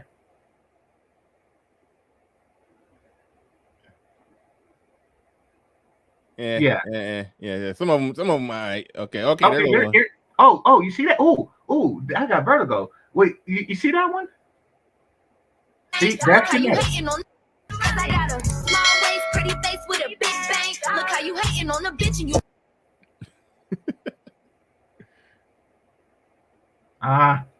Yeah, it's a lot of not quite in this one, but the first one did the thing. Yeah, you know that. Yeah, that one did the thing, but a lot of them was But yeah, that one. Oh yeah, no, that was the. Yeah, that was the one that. Yeah. No, it wobbles good. I gotta admit, it wobbles good, but it don't have much undercrease. All right. That was for Pablo. Pablo didn't know the big. I mean, it's good. Respect to you for not knowing what that is. You should know that. You're a reputable, upstanding gentleman who travels to Medellin twice a month for the culture. All right. All right. What we got? I saw some super chats in the building. Said when black women are the best, no one can compete with them. The problem is too many black women make excuses for being husky. Shout out to you. Well, it's psychological. Like who was that guy who Joe something, the Olympic guy that lost in 7 rounds and then came back and whooped his ass? I don't know. That German Aryan supposedly superior in the 1940s. I don't know. It was Joe something. I forget his name. Somebody in the chat room help me out. But Joe Lewis? Did you say Joe? Was you trying to say Joe Lewis? Yeah, or Joe Lewis. Exactly. Oh, okay. Yeah. So he lost after 7 rounds, and I think that was more psychological, you know, because of the time that he lived in. You know, black man's not supposed to hit white man and stuff like that. I think it was more like, or was it Jesse Owens? I don't know. But anyway, no, Jesse Owens was a track star. Joe Lewis. Yeah. I don't know what fight you're talking about. I do study. Well, study is a strong word. Watch YouTube videos of historical boxing. I I don't know if it had something to do with the culture at the time where he didn't want to punch a white man in the face in front of a stadium full of white people. I don't know if that's what it was. I did see somebody I saw somebody do a good breakdown of the guy. One of the guys that beat him came with a good strategy, but then he just countered it in the next fight. But it could have been some psychological stuff or whatever. But who knows? I think the difference in the outcome of the fights kind of suggests that it was a psychological thing that he got over, because the first one he lost after 7 rounds, and then after he got over whatever was going on in his brain, he won after 17 seconds. So it was a 17-second knockout. It wasn't even close. All right, and shout out to those of you who are pointing out to me that black men still dominate MMA, but just when you, again, I have no data for the overall win-loss ratio. I don't. But I do notice that it seems, even though the best of the best, a good percentage of them are still black. However, it is a lot of them that be taking a lot of L's in ways that you didn't used to see it. MMA balanced the game more than boxing because there's a technical skill element that go outside of I'm faster and can punch harder than you. That's all that I'm pointing out there. But I have noticed a difference. That if the skill game don't stay up to par, let me put it like this: skill is something you can control. Okay, granted, some people just got just a better propensity to do certain different things. That is true, but just your raw genetics. I mean, yes, Mike Tyson trained, but he was born to knock niggas out. Like if he never was trained to throw a proper punch, he would have knocked somebody out in the street. He would have knocked plenty of people out in some street fights as well. It just so happened that they got to him and they trained him to properly do it, and he became the heavyweight champion of the world, one of the greatest heavyweights of all time. So that's what I'm talking about, the difference between skill. It's very well possible that if somebody would have found Kimbo Slice at age 11 at the time that they found Mike Tyson and started training him, that Kimbo Slice could have very well been a heavyweight champion of the world. But again, he just made it to damn near 35, just street fighting, and started doing MMA in his late 30s and got choked out a couple times. That's exactly what I'm talking about. The skill thing. You can't squander the genetics by not getting the skill up to par. And the general point that we're making here is that black women do, when it comes to their bodies, they have a genetic advantage. They do have a genetic advantage, but they can't squander it by getting too damn obese. That's all. Don't get comfortable. See, here's the thing. Like, Superman never needed to learn martial arts.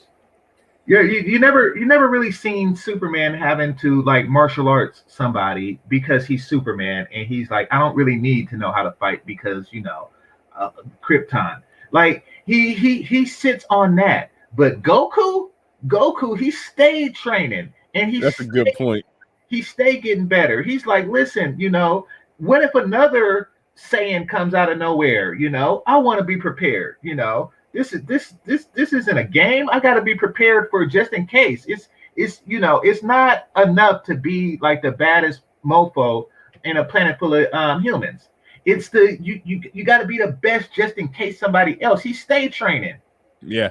He stayed training. He was ready for somebody from another galaxy pulling up on him. He was ready. He didn't care.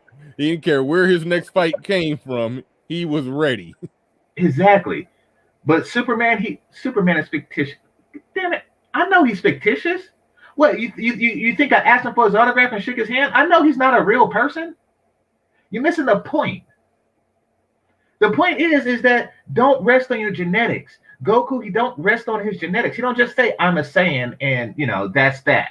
He says that, I am going to push it further. You got to push yourself. You got to take that booty and bring it to the next level, like Tyson did. You need to train that booty.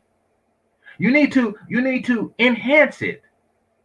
Every day you make it stronger. 50 times gravity. You need to do booty bounces in 50 times gravity. You need to do twerk in 50 times Earth gravity. That's what you got to do. twerk and 50 times Earth gravity. Exactly. Oh man. Snuggle 668 in the building says, I want you all to look up all the runners' physiques. I am talking about the 100-meter runners' physiques. Your thoughts? Yeah, they be having some damn, yeah. I mean, I do like that. okay. I mean, for me, there's some problem areas. Like I said, I mentioned the workout fitness chicks who it's like they upper body and their back it's so well toned. Their arms, shoulder, and back is so toned.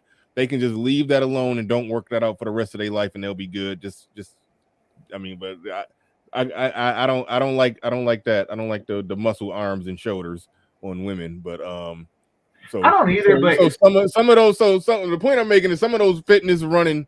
I mean those Olympic track team chicks, even though they got very very nice bodies, it can turn you off. But that's how their body got to look to be in that kind of shape to run like that. So it is what it is. no, I'm looking at the thing. I like runners' bodies. I like on a woman. I don't like that whole She-Hulk thing. I don't want her to have like completely defined abs. However, I do like the ghostly outline of a six pack, and that's what a lot of runner females have, and swimmers, And also, I just like I like women that float a little bit or they flip. Like ladies, try to float or flip. What do you mean by float? Well, okay, so if you toss a woman into the air, first of all, she should be light enough for an average built man to toss you in the air. When tossed in the air, a woman should float a little bit like a ballerina. I'm not saying defy gravity. I'm just saying just hover and fall down slower than regular people. Just hover a little bit and then fall down. Or hit a ninja flip. You should be something. Those are my favorite things. The ones that do stuff that begins with like the gymnastic women or the ballerina women. That's my favorite. So if y'all was keeping score right there, Game Changer want to be able to throw a bitch across the room. He just wanted her to have the grace to not hurt herself on the way down. No, not hurt herself, but no, like spin around or float like one of those flowers that come down slow. When you blow it, and it comes down slowly. Y'all seen a ballerina. I'm not saying y'all go to the opera and stuff, but y'all seen a ballerina before. I know what you're talking about. They float a little. Yeah, I'm not crazy. Yeah, a woman should either float or flip when tossed in the air. Not just plop down. Not just plop down and make a sound. I just see that as one of your weird criteria. It's not a criteria. I'm just saying I like it. It's a fetish more than anything. I've never been with a ballerina. You want her to be I just see you wanting the chick to let me see if she could land lightly when I throw her. I don't know why. I don't know why that's in my head. You want to see how gracefully can she just float to the ground. Exactly. You toss up in the air and see what happened. And if she hit like a cartwheel or something, that's like, ooh, that turns me on too. Mm-hmm. But that's what I like. I like the ghostly outline of the six pack, as well as the Big Bang. Yeah, I was trying to pull up some runner chicks. I don't know if I'm going to get the ideal images, but since we're talking about it. Well, let me ask the chat room. Let me ask the chat room, if I may ask for one or two. Press 1 for ballerina and press 2 for stripper. I'll go 2 all day. 2 for no wait, hold on, wait. 1 for ballerina.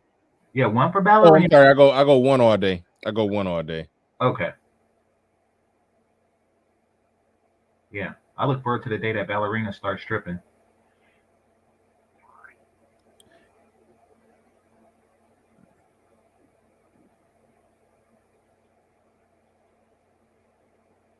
Okay, we got some 2s. Couple of people went with 2s though. I take a ballerina over a stripper all day. All day, every day. All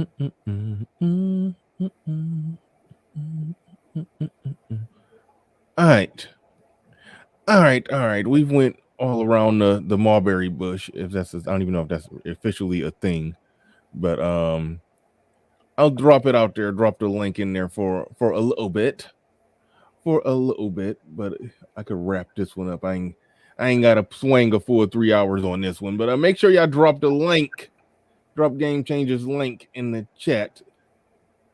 People here not subscribed to Game Changer, make sure y'all go and sub to them. But no, it was definitely an interesting conversation through the midst of all the through the midst of all the fuckery that was discussed here.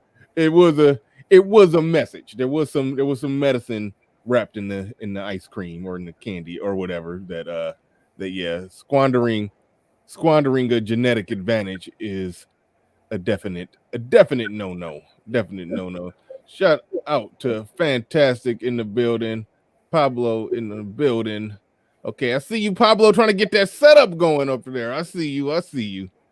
You got the whole little setup, got the gaming chair. You on mute. I don't know if you're trying to say something. But I'm gonna go to Fantastic while you get your stuff together over there. Go ahead, Fantastic. You got it. What's up, man? What's going on? Can you hear me? Am I coming in good? Oh yeah, you good. You good. Yeah. Hey, come on, man.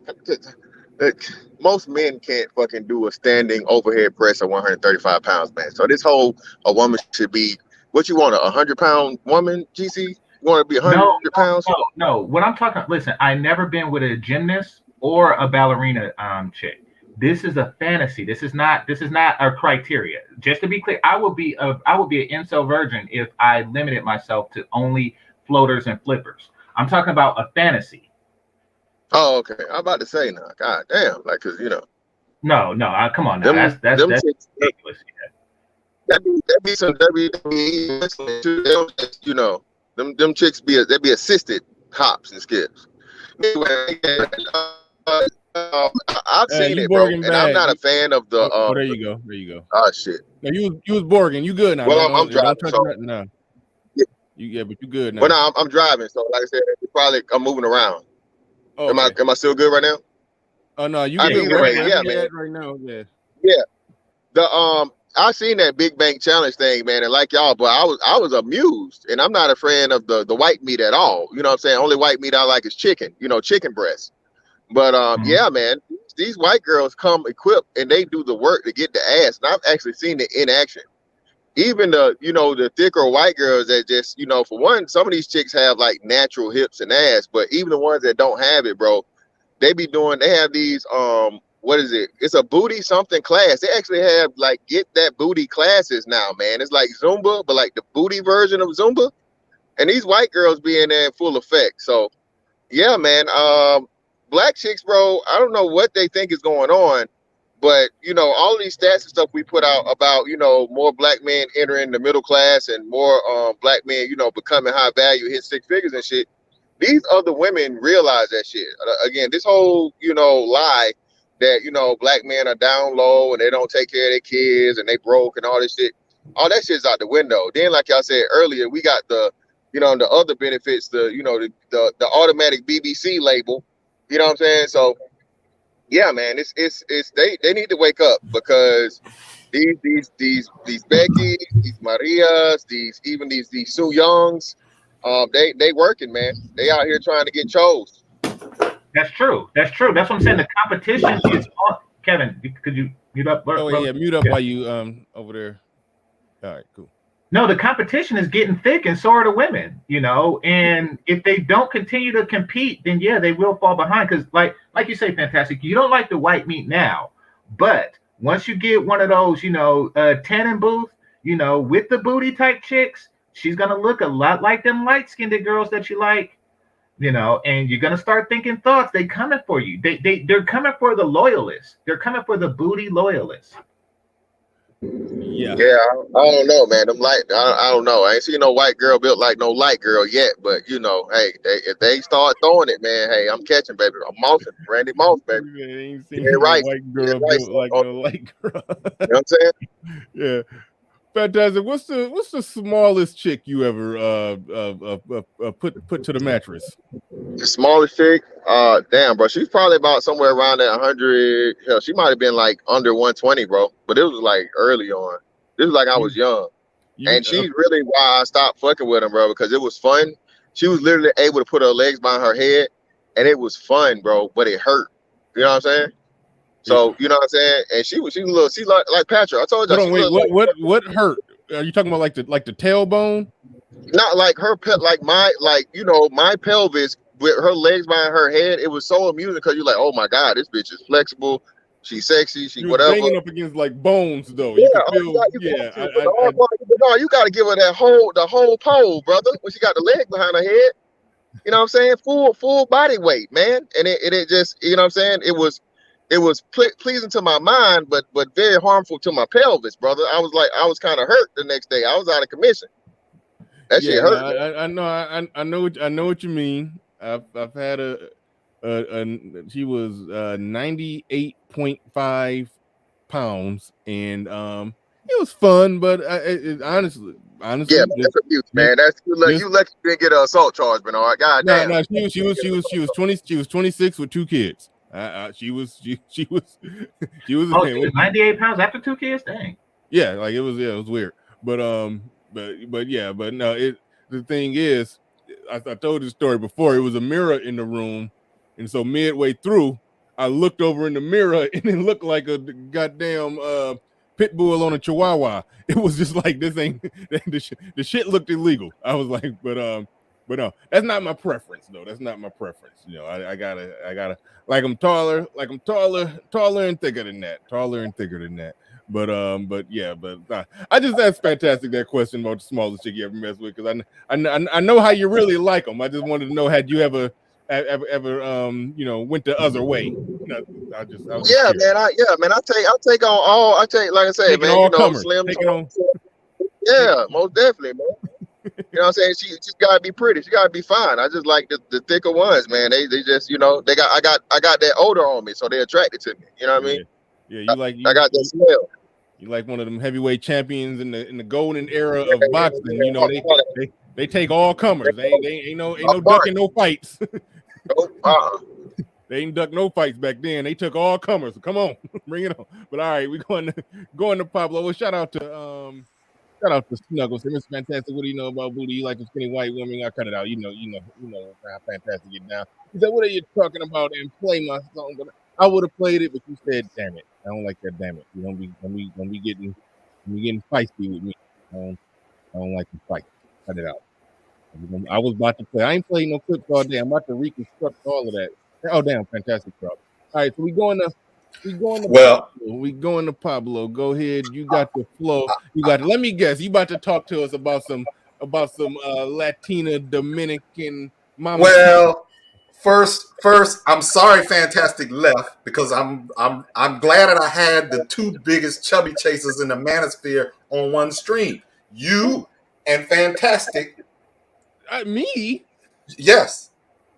You and Fantastic are the 2 biggest chubby chasers. People infinitely worse than me. You are the 2 big. I'm talking about content. I'm talking about content creators. I'm not talking about the dudes in the chat.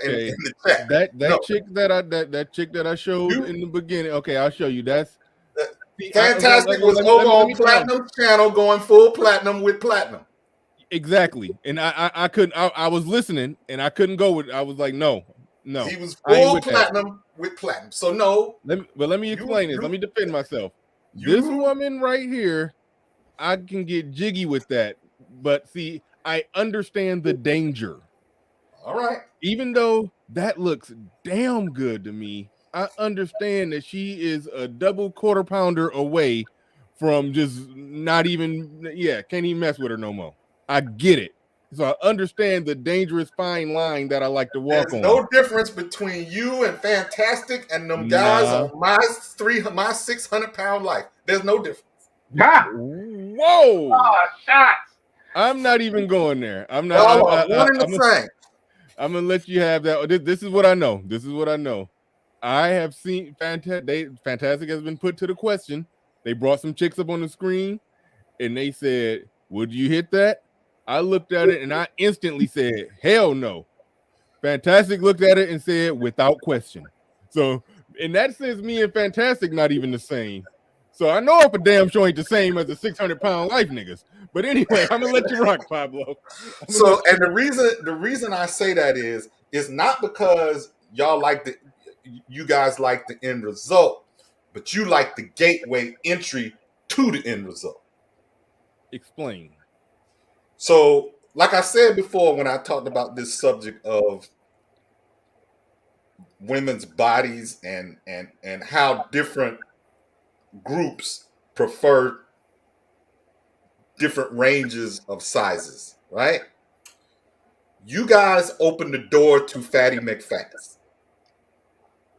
Because if you like her with the super thick, with the big thighs and the big jiggly booty and all of that, what happens when she have one kid or she goes from 22 to 30? Now all of that hits different. Yeah. And what you have to do is pretty much like an athlete. If I want to play in the NBA, when I'm 12 and 13, I got to play with the boys in high school. I can't play with 12 and 13-year-olds. I have to raise the level, have to raise the bar so that I can make it, right? So I'm the varsity basketball players are here, and I'm 12. I need to be down here with the JV players, even though I'm only 12, if I'm gonna make it to the NBA. So if you want the girl with the nice shape and a nice round juicy booty and all of that, you gotta ask for the runway model. You can't. You gotta ask for the runway model. You can't ask for Megan Thee Stallion. If you ask for Megan Thee Stallion, you're gonna get Gabrielle Sidibe. There's a possibility and a danger. Like I said, you're dabbling in the dark arts when you're playing that game. I'm not. But I just want to make one thing clear. So that's why when you're throwing out a name like Meg Thee Stallion, and when I use this chick right here, all right, I'm not into no ratchetry. If you ask for that, you're gonna get you're gonna get Lizzo. Yeah. You're gonna get Lizzo if you ask for that. There's a possibility of that, especially if you're playing a long game where you're planning on if you plan on having some kids. If you're planning on having some kids, you are playing a dangerous game. If you're planning on having the kids, you get her young, trying to have some kids, if you want her like this, you gotta ask for that. And then at 34, if she like that, that's what you get. Yeah, I agree with that. I like the first one. You could pop out a good 6 to 8 kids, and she may turn into that. Yeah, she may turn into that, and that's worst case scenario for her. And that's not a bad worst case retire my penis in scenario. Yeah. All right, so that's why I'm saying you and the 600-pound life guys, you Fantastic, and the 600-pound life guys are the same guy. You just don't know. That's going too far, but you are dabbling in the dark arts. That's what my son say whenever something. I'm being hyperbolic, but yeah. I know. I get you. No, I'll let you rock out with it. But no, I understand the point that you're making, and I understand the dangers in going for them too thick. We got to stay on them. We about to go to Kevin and Sales, but homeboy down there, Roger, like, what's going on, dude? You like working out? Like what kind of? Like you not show ready, and you got an echo, and I don't know how you gonna fix the echo on a elliptical. Like, we're doing a show. Like you. He's competing. I get it, but all right, go ahead, Kevin and Sales. You got it. Kevin, we can't hear nothing you're saying, bruh. Is my mic okay? Okay. You got your mic okay. There you go. Well, I want to say salute to the panel. It's about 300 people in here, guys. If we all take the time right now to stop and just Donate $5 to Bernard. That'll be a quick $1,500 to the brother right now on this beautiful Saturday. Game changer, salute. Pablo, salute. Bernard, definitely salute. I happened to see this live stream a few minutes ago, and hopefully I'm gonna be on the same accord with all of you guys right now. You see, I'm a small dude, Bernard. I'm 5'6", 150 pounds. When I'm working out, 142 pounds on a given good day. Also, Bernard, I'm ugly. I'm super, super hideous. I have always, and a lot of people don't believe me, but I have always tried to go after the creme de la creme. And I think I'm so ugly, but I have charisma and suave that it shocks females when I approach them. And I only go for the best. So if I'm in any given city, I'm in Cleveland right now, I will only go for a woman who looks like a model, because that is the standard of beauty. We all know that. If you look at the major movies going back 100 years, if you look at advertisement for cars, the standard of beauty is always the tall, slender female. Now, I didn't check the entire live stream, but hopefully I'm not going out in too left field. But that fat ass woman that you just showed, I have always said this: a fat ass on a black woman is a precursor to being fat. I've been saying that since high school, going back 20 years ago. The fact of the matter is that you got men like myself. I am too small to be with a woman who's built like a goddamn linebacker. That's not my thing. I want to be able to toss around a chick. That's why I like smaller women, preferably between the pounds of 105 and 130. I'm a tiny dude, and a lot of men are too. And the standard will always be slender women. And I'm going to tell you why it's the standard. You ever notice this? When black dudes get a lot of money, they don't fuck with those big fat women. You know what? That I will grant you that all day. That is very, very true. They normally get a standard prototypical size 6 that probably just got a nice little right there booty. You know, they like, you don't even see them. You barely. Well, I mean, okay, hold on. Sorry, Snuggles. Yeah. I gotta move. And I want to say something real quick, Bernard. After you get done, real quick, and I'm be done with my point here. Is that cool? Yeah, you see them. You see them with a body like that. Like, that's about as much booty as you'll see. Yeah, that's how I like it, and that's like a nice. I like little, that too. Yeah, nice little thick, skinny. She's about 125 right there. Now, Bernard. Now you say that you have watched my shows, which I appreciate. Mm-hmm. You know that I love dark-skinned women, but I've always said this: you cannot be fat and dark-skinned as a woman. You can get away with being a fat, light-skinned woman. So here goes. All right, you got to explain that. You starting the fire right there. Now here goes. Now, if anybody's in the chat that's offended, just hear me out. The standard of beauty, and from my perspective, is darker-skinned people, but certain people look better in different physical situations. For example, I hate to say this, but a lot of fat, dark-skinned women look like Respucia. They look like Precious, Gabrielle Sidibe. And I gotta admit, a lot of fatter, lighter-skinned women tend to look better. I don't know what it is. Now, I've always said slender, darker women look better than slender, lighter women. I've made videos about this. So here goes the thing about a big booty white woman. See, a white woman, their attitudes are always better. I'm preaching to the choir right now. Obviously, you guys already on the panel know this. Their attitudes are better. So when I used to teach high school, I used to tell my students, the young boys, if you're going to get with a white chick, get with one who has a fat little booty. Disregard the black chick, because she's bringing to the table an attitude, all types of nonsense.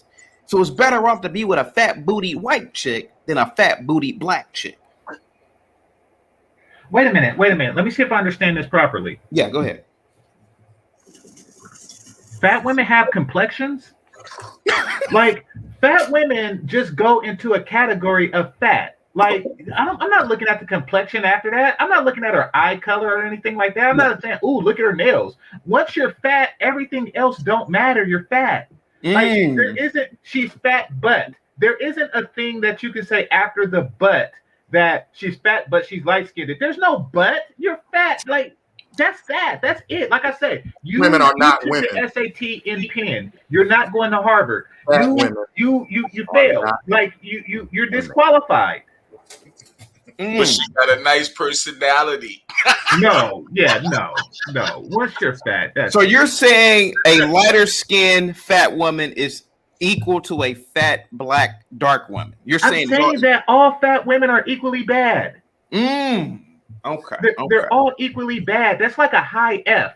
That's like the person that got a 59 on an exam and saying, I got a high F. I got twice as much as your F. It's like, no, it's still an F. You still failed. You're not getting into Harvard. Harvard. You're not getting in. But you do have to admit, now, Game Changer, me and you've talked before. Wouldn't you rather put up with a fat booty white chick than a fat booty black chick? Keep it real. Okay, so we're talking about two different things. If Okay. you're going off the general stereotype, of behavior and attitude, Right. I would much prefer the white woman general stereotype. However, would I take, and we're going to use the movie Clueless as an example. Okay. Would I take Stacey Dash over the other chick? Attitudes equal? Absolutely. You see, here's the thing. When all things are equal, black women win. But they don't make it equal. They let other groups of women out booty them.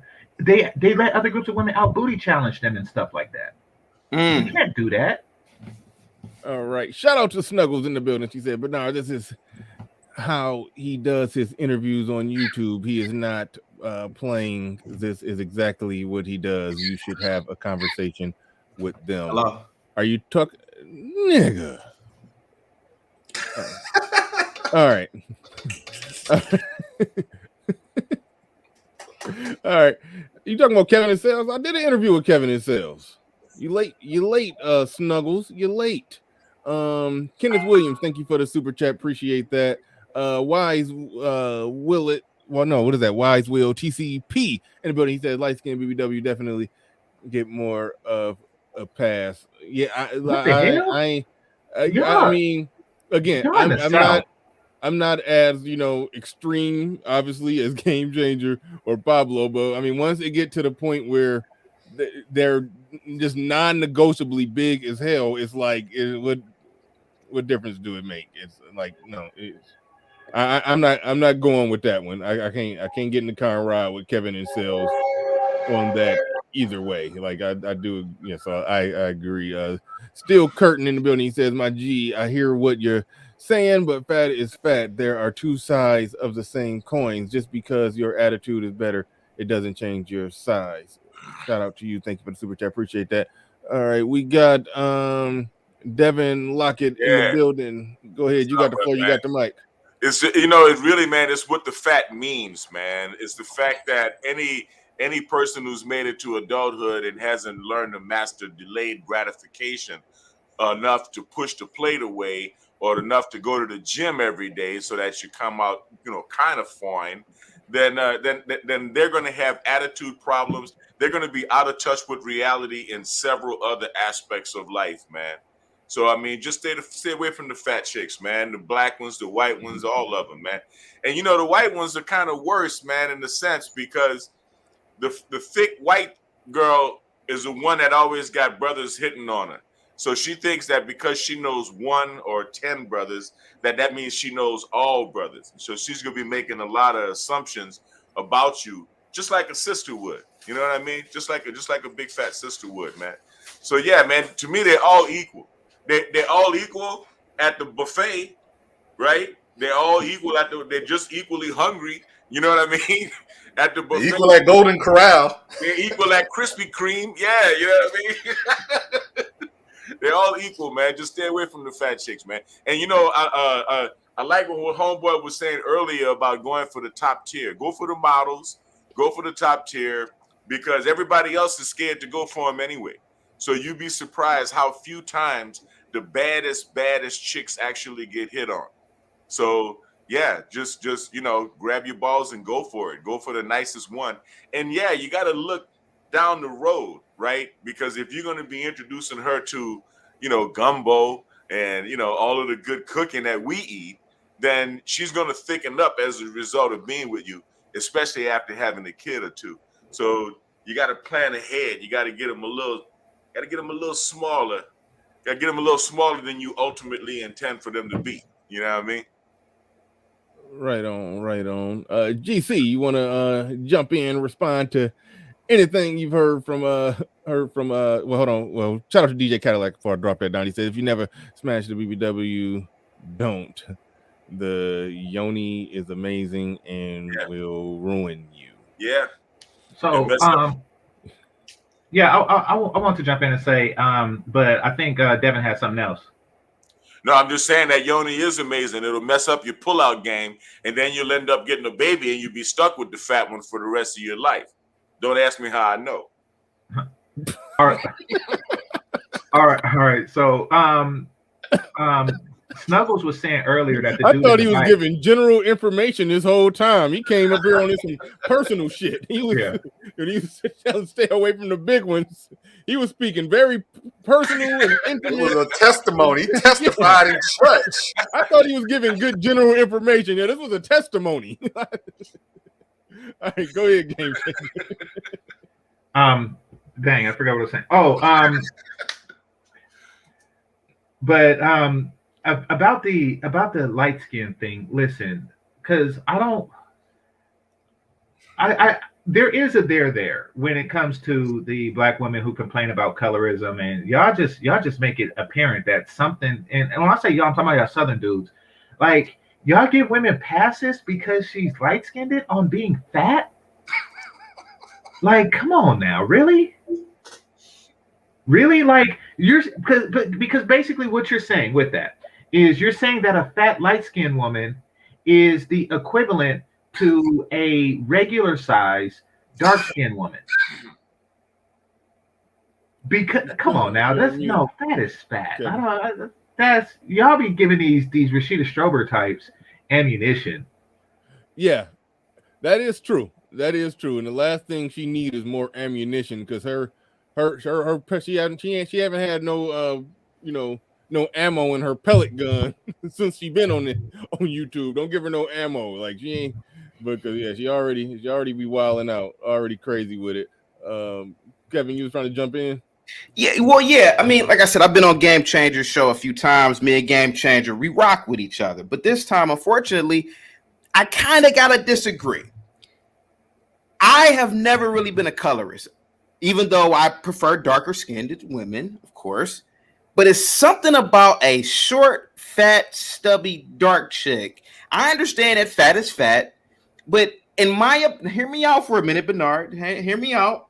I understand that fat is fat, but it's something about a fat, dark chick compared to a fat, light-skinned chick. I don't know what it is.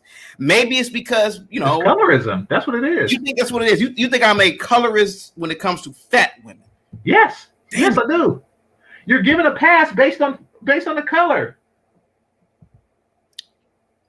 There's no passes. But even though I don't talk to lighter skinned or I don't talk to fat women.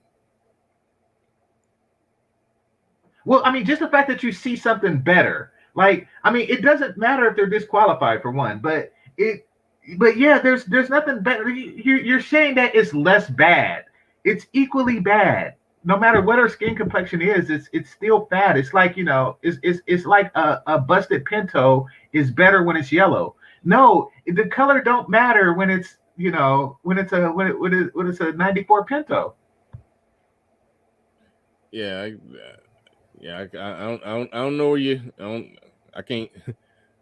I got nothing for you, Kevin. I get you. I rock with you, Kevin, but I just disagree on that one. But then again, color has never been that important to me, like ever. And like you, I prefer the darker skinned chicks only because that's what I seen on TV growing up. I seen the Tatiana Ali's, the Keisha Knight Pullums, the Lisa Turtle. What's her name? Lourdes something or other. Lark Voorhees. Yeah. Lark Voorhees. Yeah. So yeah, I mean, that's what I grew up on. So that was my flavor. But outside of that, and that's just like a slight preference, it really didn't. But none of those chicks were fat. All right. Devin Lockett, this is my first time talking to you, and you know, black folks and all that, so we gotta ask, what's the exact racial breakdown? I heard somebody in the chat throwing out, you on mute. I'm from the 7th Ward in New Orleans, man. A lot of people light-skinned like me in New Orleans, man. Yeah, I can. No, I you know what I mean? I can kind of tell. I kind of tell where you're from. Yeah, but if I let my fro grow, it'll be no question. You know what I mean? But I said it's a lot of light-skinned people when they get older, especially when they start getting bald and they little afro-y hair start falling out. Yeah, they don't look, you don't see as much of their lineage in there. Yeah, that's all. But I shave it because it's gray. You know what I mean? Not because it's nappy. Oh, right on. Yeah. But I'm from the 7th Ward, man. Okay. Especially here in Southern California, people ask me all kind of stuff. And then I learned Spanish when I was stationed in Spain, not in my house. Oh man, you learn Spanish, man. You blend in anywhere. I know people talk to me in Spanish, and I talk to them in Spanish, and they walk away not knowing that I'm not Latin at all. You know what I mean? Yeah. It is what it is. It is what it is. Yeah. You blend right in anywhere now. Oh shit. Here we go. But right quick, Bernard. Snuggles was saying that the treadmill guy, she knows him, so she's giving like her stamp of approval on dude. Yeah. If he's still back there. Yo, man. Yo. Matter of fact, I'm back there, but I mean, I'm just not bringing him up. Like, we don't want to see you work out, nigga. Like, he's still on it. He's still on the treadmill. Like, no, like you're gonna have a conversation. You're gonna sit down and have a conversation. Like, no, this ain't the come watch me sweat show. Like, no disrespect, but fantastic in the building. I think he about to defend big boned light skinned women. So go ahead, fantastic. Of course, it's my job, brother. I'm the resident light skinned lover in the building, and even though it's trolly as brother Kevin Sales can be, he is exactly correct. Again, the thicker, cute, light skinned chick is better than the fit, skinny, dark skinned chick because she doesn't come with the insecurities. She doesn't come with a lot of the issues and the problems that the dark skinned chick is going to give you.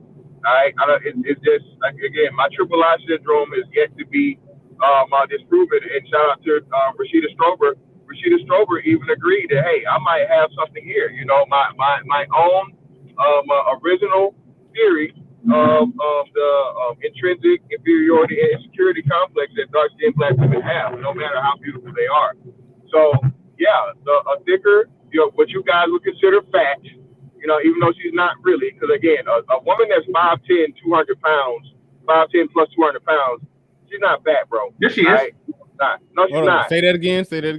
I say she's 5'10 plus and 200 pounds. She's not fat. I'm sorry. No, yes, she is. Unless she has like super muscles, unless she has like knockout strength.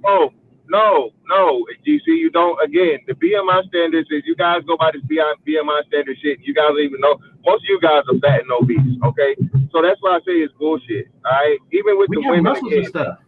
Yeah, but most of you niggas don't got muscles. All right, most niggas don't got muscles. Then we are fat. Like if you're fat without muscles, then you're fat. I know. That's what I'm telling you. That's what I'm trying to tell you. Most niggas try to act like, oh, BMI stands for men. No, most niggas are fucking fat as fuck too. There's a lot of more motherfuckers in here that's not going to the gym, not working out, not lifting no weights. So this whole shit that niggas be talking about bitches. When again, I'm telling you, a woman that is 5'10 plus, 5'10", 6 feet, whatever, she's 200 pounds, bro. I can show them to you. All right, and they bad as a motherfucker. All right, hips, titties, ass, all of that. She's 200 pounds. You guys is going by the weight, bro. That's weak. That's no. I'm going off the fat. Like, listen, if she's 5'10", she should be like at 130. Somewhere there. So if she has an extra 60, where is the 60 coming from? She don't have 30-pound titties. Like that's fat. Hold on, GC. GC, wait, hold on, real quick. Shout out to F Holiday. The dent in the bed should be from me, damn it. To hell with those frigid backed Fupa troopers. That is funny. Gotta give you props on that. But all right, GC, when you said if she's 5'10", she should be 130 pounds. Like 140. Okay. Here's the deal. This is where, hold on, let me get rid of this real quick. Now, this is the slippery slope area, and what I'm about to pull up here don't apply to everybody, because every 5'10", 200 plus woman is not built like or in the shape of this particular woman. However, this chick here, she's 5'11", and let's see, she's a rarity. She is a rarity, but that's a 5'11". I don't know how much she weigh right there. She got pictures where she show her weight. She's gonna show herself at 200. She's gonna show herself at 220. No, she's a muscle chick. You could tell by the first one that you showed me, like how her thighs are, that she's a muscle chick. Okay. So you see that. That's muscles. You can see like the line in her stomach. No, most women are not muscle women. That's just not them. Just like it makes more sense for a man to be a muscle man. See, she's an obvious muscle woman. So yes, she's going to be dense because, muscle weigh more than fat. And, she probably tips the scale a bit, And I'm not talking about these chicks with adamantium bones or whatever happened to these,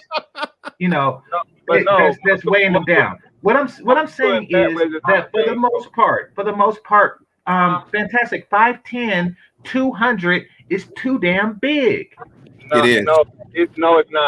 Again, all right, here we go. Hold on. Fantastic. When I saw you over there on Platinum Channel last week, these weren't the kind of women you were picking out talking about, oh yeah, they're nice right there. No, they weren't like this. No, they were, because they were short. They were like average on 5'5". They were fatty McFatters, and you was co-signing right along with Platinum. No, they weren't. They weren't. No, they weren't like this. They weren't. No, they were thick. They were thick ass, fine ass women. They were titties. And they were 5'5", 5'4". You was full blown chubby chaser, fantastic. No, it wasn't. Brother. No, again, Pablo, all due respect, man, you's a little fella federation, old fella, man. So you got to worry about getting whooped by a chick that weigh more than you. I don't have those problems. See, I've never had to worry about a woman. I'm 6 feet and 190 pounds, Platinum. No, ain't no woman whipping up on me. But she ain't supposed to be 200 pounds ever. Ain't no woman supposed to be 200 pounds, fantastic. It's plenty of them. Again, you guys are going against the numbers, man. This is what I can tell you. No, okay? Even if you take the numbers aside, like I say, no, you can't. You can't. Listen, this is again, the numbers are. This is what the numbers are. Regardless of race, period, America has an obesity problem. And I think it's somewhere around as to where 70% of all women are going to be, not like 60% of all women are going to be overweight. Okay, so let's just use the overweight numbers. Okay, because overweight could be the BMI standards, but if you use obesity still, so even if you drop it down to the obesity numbers, you only have 40% of the women to pick from. If you Damn, he just drove you're Borgen. You're Borgen. Fantastic. But hold on, but wait, time out. He's asking us to do what black men do, which is accept it anyway. Well, I mean, and it's fair to point out. It's fair to point out to Fantastic when he's talking about the American fatness, that both Pablo and I are with non-American women, or non-American born women. I just want to point out something really quick, just to put a perfect little bow on the conversation. If you're 5'11" and 130 pounds, based off what it says here, you would have a 18.1 BMI, which means that's below a 18.5, which means you would be underweight. You would be under a healthy weight. But you did say 5'10", so let's see what that one comes up to. So even then, you're putting her right. She's, like I said, the chick.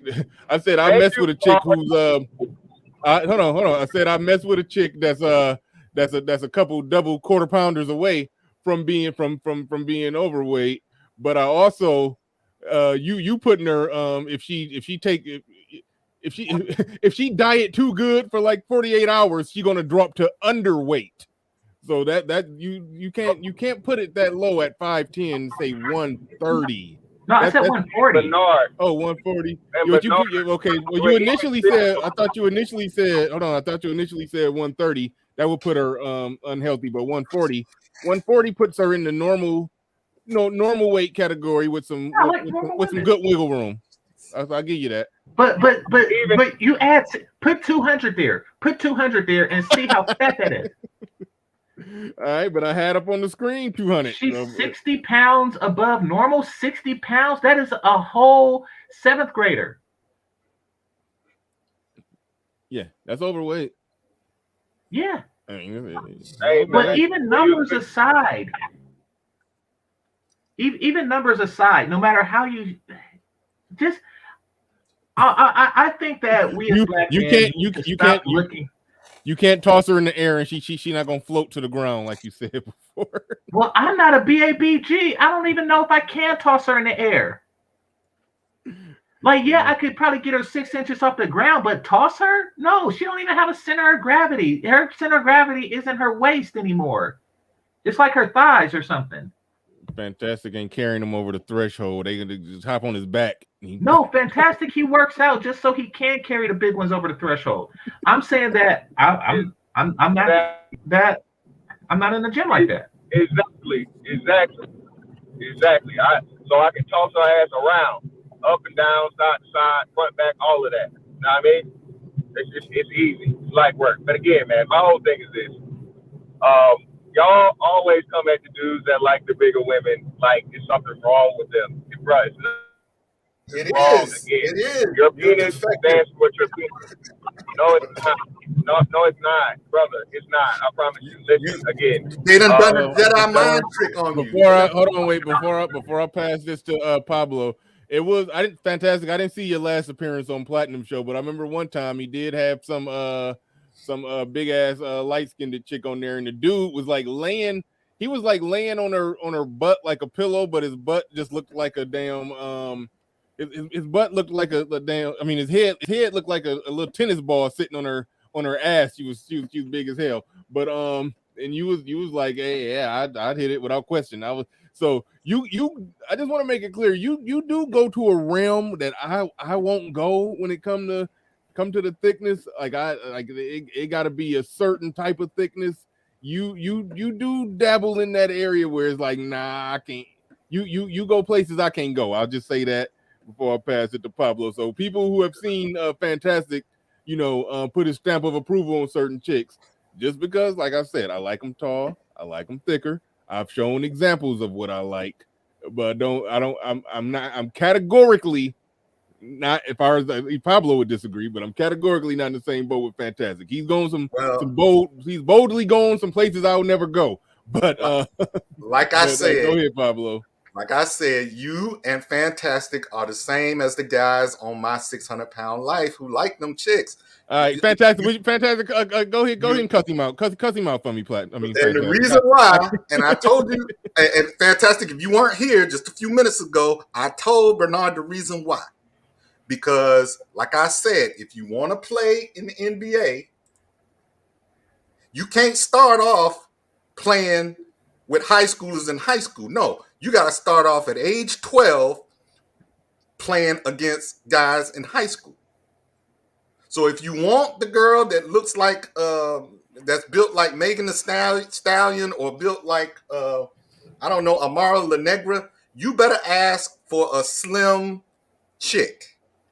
And they will deliver you the bigger chick, the thicker chick. You better ask for Twiggy or somebody like that. Anybody looking up a model in the 70s called Twiggy? You better ask for her before you get any booty at all.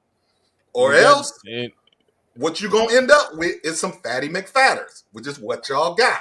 And just for the record, Fantastic just sat up here and said, oh, well, there'll only be 40% left, which tells me you done Jedi mind tricked yourself into thinking that this is normal. It is not normal.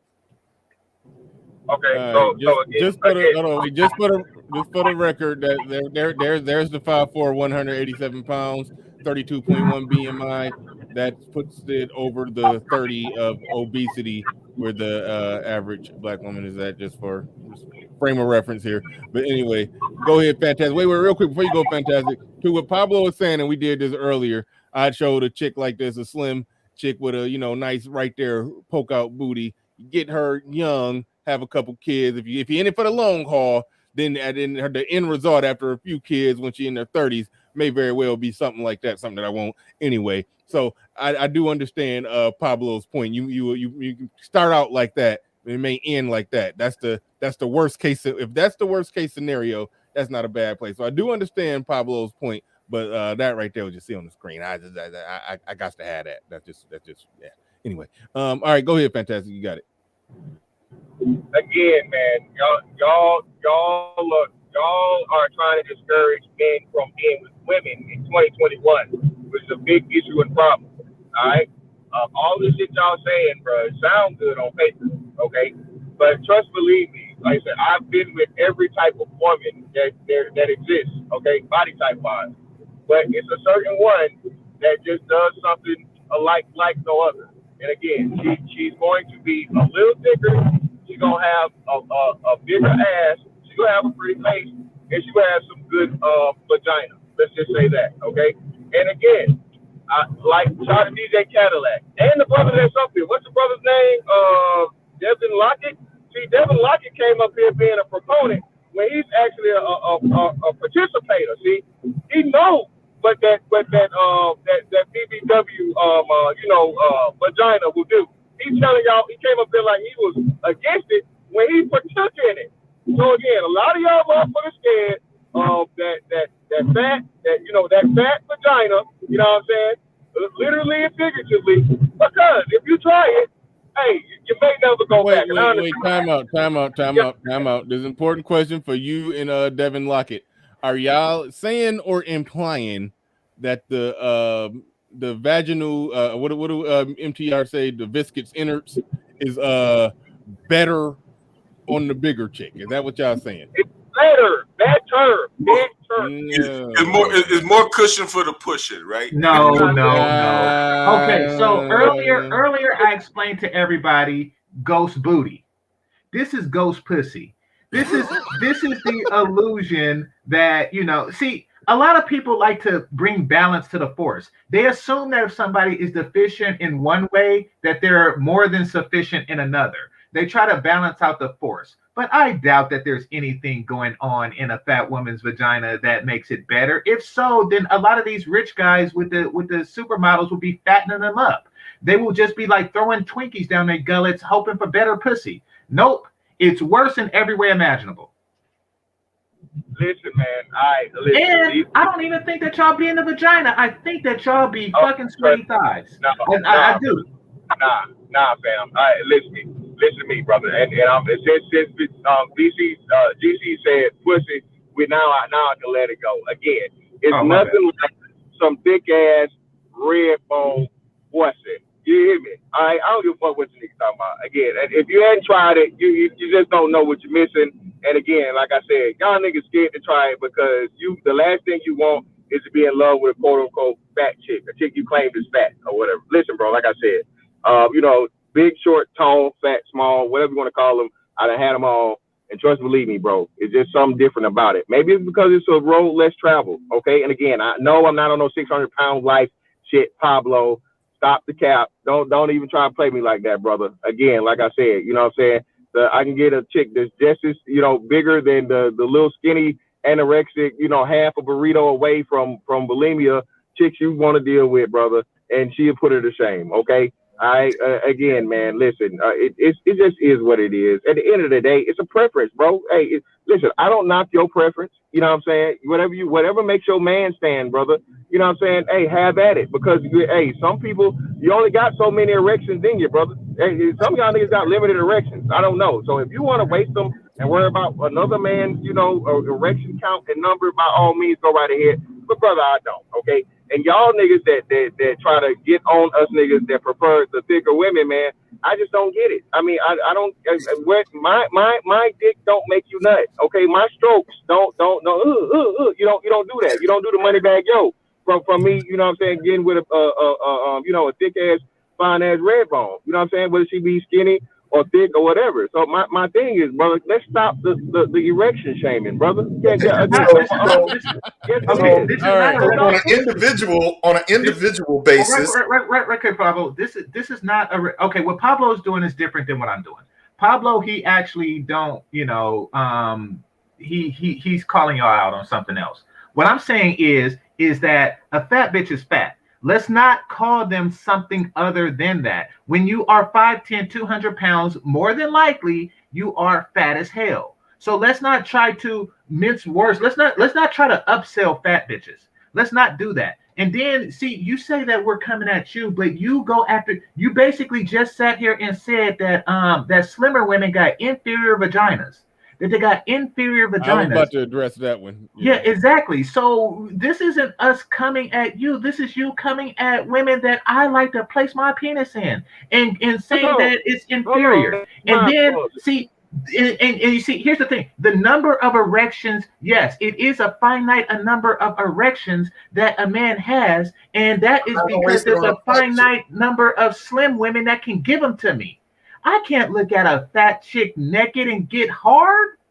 What the hell? And not only that, they don't deserve hard penis. Because they're fat, they deserve soft penis that's tucked into them like a handkerchief into a pocket. That's what they deserve because they're fat. They don't deserve full wood.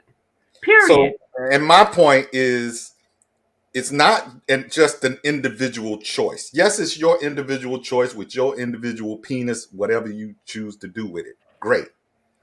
But understand that choice has a overall sociological effect on the group. Because if large swaths of black men will accept these chubby chicks and call them sexy and fine and jump in their DMs and do all of that, well, guess what? More of them feel like it's acceptable. Again, like I said, you can do that. If you want to do that, fine. But don't be mad when all we have is fat chicks. Well, see, again, Twitter is the my bad. Go ahead. Twitter. Well, let me say this. To the point. Okay, listen. I've been honest about this. After my divorce, I was taking all comers for a little while. Then eventually I stopped. So I've been there. I've done that with all sizes. All right. I think that's some BS when people say that fat women, who is that? You, Kevin and Sales? Who's it? Somebody clicking. I think that's some nonsense. All right, when they say big women they vag, it's better. No. It's not that much difference. From like put it like this, the worst to the best is not that wide of a gap. And what's always more important for me, and I think for most men, is the visual of how she look, how she feel that fluctuates at small margins. Now, a woman's head game, it's some big differences in that.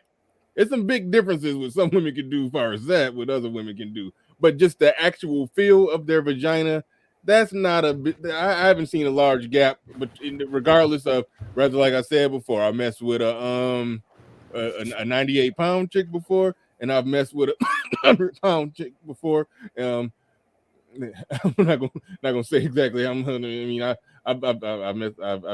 not gonna tell myself to taking it to the grave,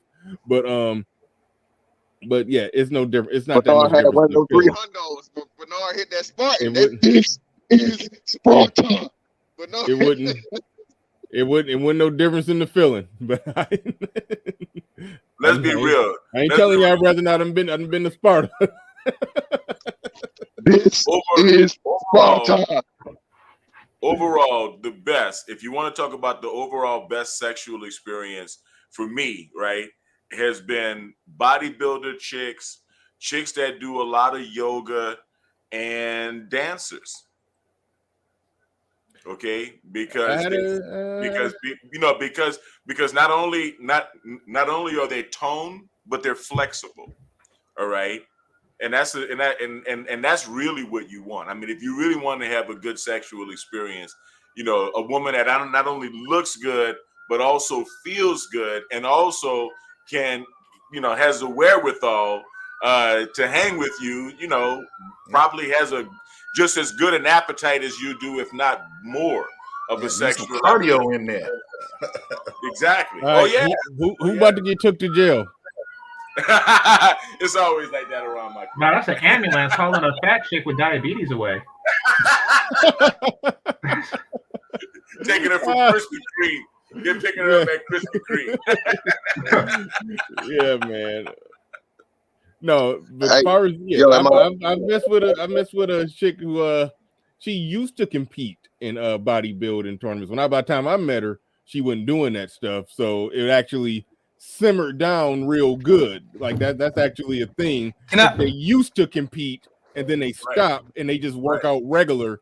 Then then it's just a nice, well-toned, well-shaped body that ain't nasty. Bernard, can I ask this question? Overly muscular. Yeah, shout out to number 16. Appreciate that. He says, so I should get buff just to deal with land whales. No. The Mac truck on the building on real quick. He said, I agree with fantastic. We like long hair, thick red bones in the ATL. My definition of fine, thick chick is like who the hell is this?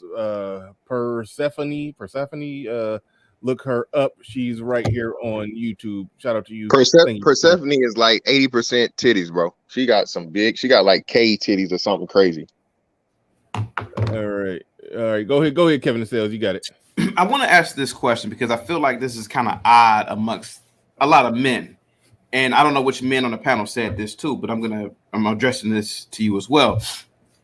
The pinnacle of physical prowess for a man is to be muscular. So I never got into the whole thing of men, and mind you, I mean, I don't really give a fuck what the next man does, but me personally, my fraternity brother, for example, always plays around with me, right? So he'll send me a DM of, so he bodybuilds, so he knows a lot of women who bodybuild with him. And he'll say things like, oh, bro, she like you. And I say, bro, please stop sending me pictures of these women. These women look like goddamn NFL players. And I'm like, I just never got into the whole muscular thing, like being with a woman who has nice deltoids and pecs. Like that doesn't, I don't know why that, I've never been attracted to that. And I never understood why a man could be attracted to that, knowing that the pinnacle of physical prowess, again, is muscular or a muscular frame. Now, Bernard, I agree. Anybody? Yeah. Oh no, I agree 100% with that. That's why I said the chick that I messed with, who I said she used to compete, and back when she was at the peak of her competition, no, not at all. I was turned off when she do that one little pose they do and make all they back muscles ball up. I was like, hell no, I don't want to. Yeah. I don't want to see that while I'm hitting it from the back. Absolutely. Don't knock it till you try it, brother. Don't knock it till you try it, man. You so hold on, Bernard, how much to get Devin up out of here for saying that? But you gotta take a ride on the Harley to understand the experience. Okay, Devin. Hold on, wait, real quick. Fantastic, go ahead.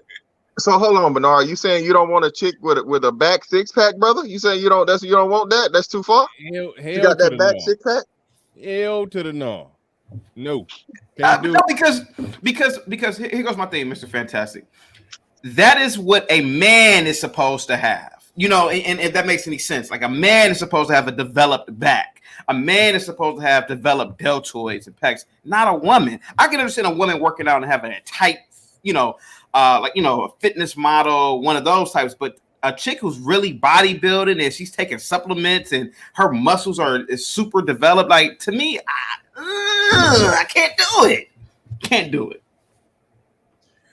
So, Devin, how do you do that? How do you do it? Let me hear. Well, I was actually lifting a lot of weight myself, right? So I don't want to tell you like the sisters tell you, maybe you can't handle a strong woman. Nah, I'm just kidding you, man. Because it's really very tender, man. Even the chicks that are serious bodybuilder chicks, they don't look like they look on competition day all the time. Most of the time, they just look like fitness chicks, man. And as part of that lifestyle, they can do a full split straight up on top. There You are know what I perks mean? in it. There are perks and advantages, but There's a lot of advantages. I don't want them. I don't want them at the peak of that competition. Forget that. Nah. You don't need them with that 2% body fat. You know, that's not the best. But most of the time, they're not even looking like that. You know, but really, honestly, the best are the chicks that do ballet. Honestly, or the chicks that do any type of real dance, any type of serious dance. Yeah. All right, the Mac the Trucker. This woman's breast is in her lap. Yeah, Like, Persephone. Yeah, I've been hip to her for years. Yeah, She's this all my- breast. Yeah, it's my first time seeing her. This is like, that's just ridiculous. Okay, hold on. This is a good wide chat. Come on, they literally sitting on her thighs. So you saying that's too much titty, Bernard? Yeah. Too much titty? Okay, it's definitely not my preference. It's definitely not my preference. But you know, I play around with them. You know. but no, that ain't my preference. That ain't my preference. I'll say that. I say y'all got quiet. Okay, y'all feeling them. Them sit in the lap titties. Okay. Well, I mean, yeah, Bernard. You know, tits are it's a biological drive for men to love tits. However, you have to think about when this woman gets 50, you know, or 60. This her body is going to go to shit. You know, her tits are already sagging right now. I'm on her page, her Instagram right now. Yeah, I mean, I am curious. Yeah, I'm quite sure when you take it all off, them things they probably below the waist. Yeah, but and I'm not a breast man. You know, I go booty, face, breast. Okay. I go. Some people go face, breast, butt. It's butt, face, breast for me. So I don't care as much for that. But yeah, them things is long. But I feel like she could pull this off because she's high yellow. That's the only reason. Oh my goodness! No, listen. You and Fantastic boy. Yeah. Listen, I feel like she can pull it off because she's high yellow. I don't feel like a dark, big woman could pull that off. Okay. Because now it's just like imagine if Faison Love had tits. You know, it's what the that and that's how bigger, darker women look to me. They all look like Faison Love. Okay, well, I think what you're trying to say is that for whatever reason, you find darker women facially unattractive. I think. I've made videos. I've primarily only dated dark-skinned women, but what I'm saying is that dark-skinned women do not have the luxury to be fat because they start looking like esterol when they get fat. I'm sorry. Yeah. What if they don't have the facial structure of esterol, but they got the? Well, what if they got the same facial structure as her, but their skin tone is just different? You keep bringing up people. You keep bringing up people who are just like facially just. Okay, well, how about this? Name the not genetic lottery. I don't know what to call it. People who just facially just ain't got it. Okay? Let me ask you a question. Why are thinner dark women more attractive? Because they're thinner. Okay.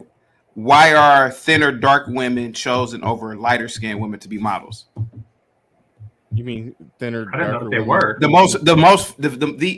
It's been like this for years. The darker skinned models are the darker skinned models are the chosen models in the modeling industry. Well, so it has to do with the color and the clothing and maybe. Can I get a screen share? I want to point something out. Yeah. My final conclusion on this. Okay, I'll play around with them things, but I wouldn't want my woman to walk around with that. Oh, that's the same girl. So I think I did a show about her, and she moved to LA, and she got hit on like 8 times in the last 10 years. You did. I remember that show. Yeah. No, that's not the same girl. That's not Tabria Majors. No, that's not the same. Tabria Majors is a plus size supermodel. That's Persephone is just like some video chick. She works with Big Jaw a lot. Yeah. She works with Big Jaw. She used to work with Big Jaw a lot. So, like, if here at Langston University, there is a clear separation. Mm-hmm. You have the bigger girls, and they're in the orange and blue, and they have to hold the flag while they do their little routine. But like right after them, hold on.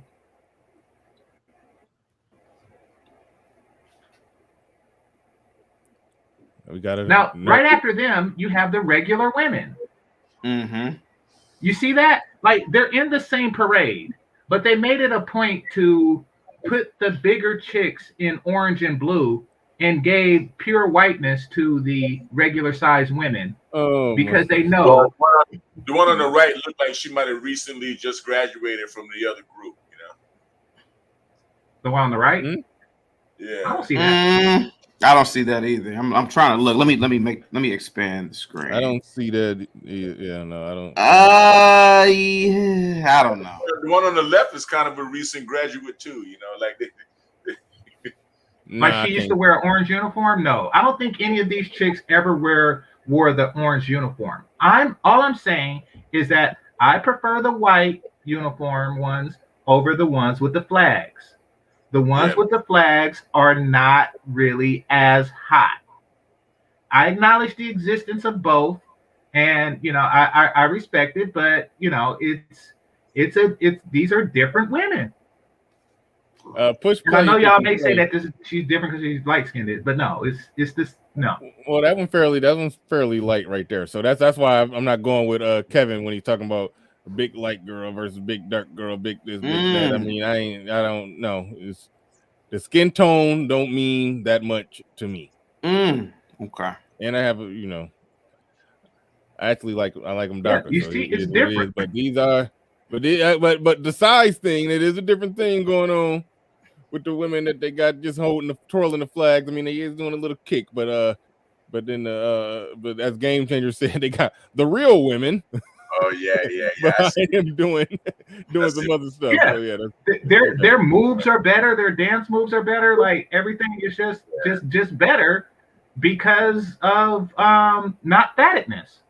Yeah. And if you look at it, they use the big girls to come out and introduce the better women. Hey, look what we have they here. Came out Don't mind us. Look what's behind us. They came out in front like the offensive line, you know. In front, they had to lead the way. Oh, and they do the karate kick higher too. The slim ones do the karate kick higher too.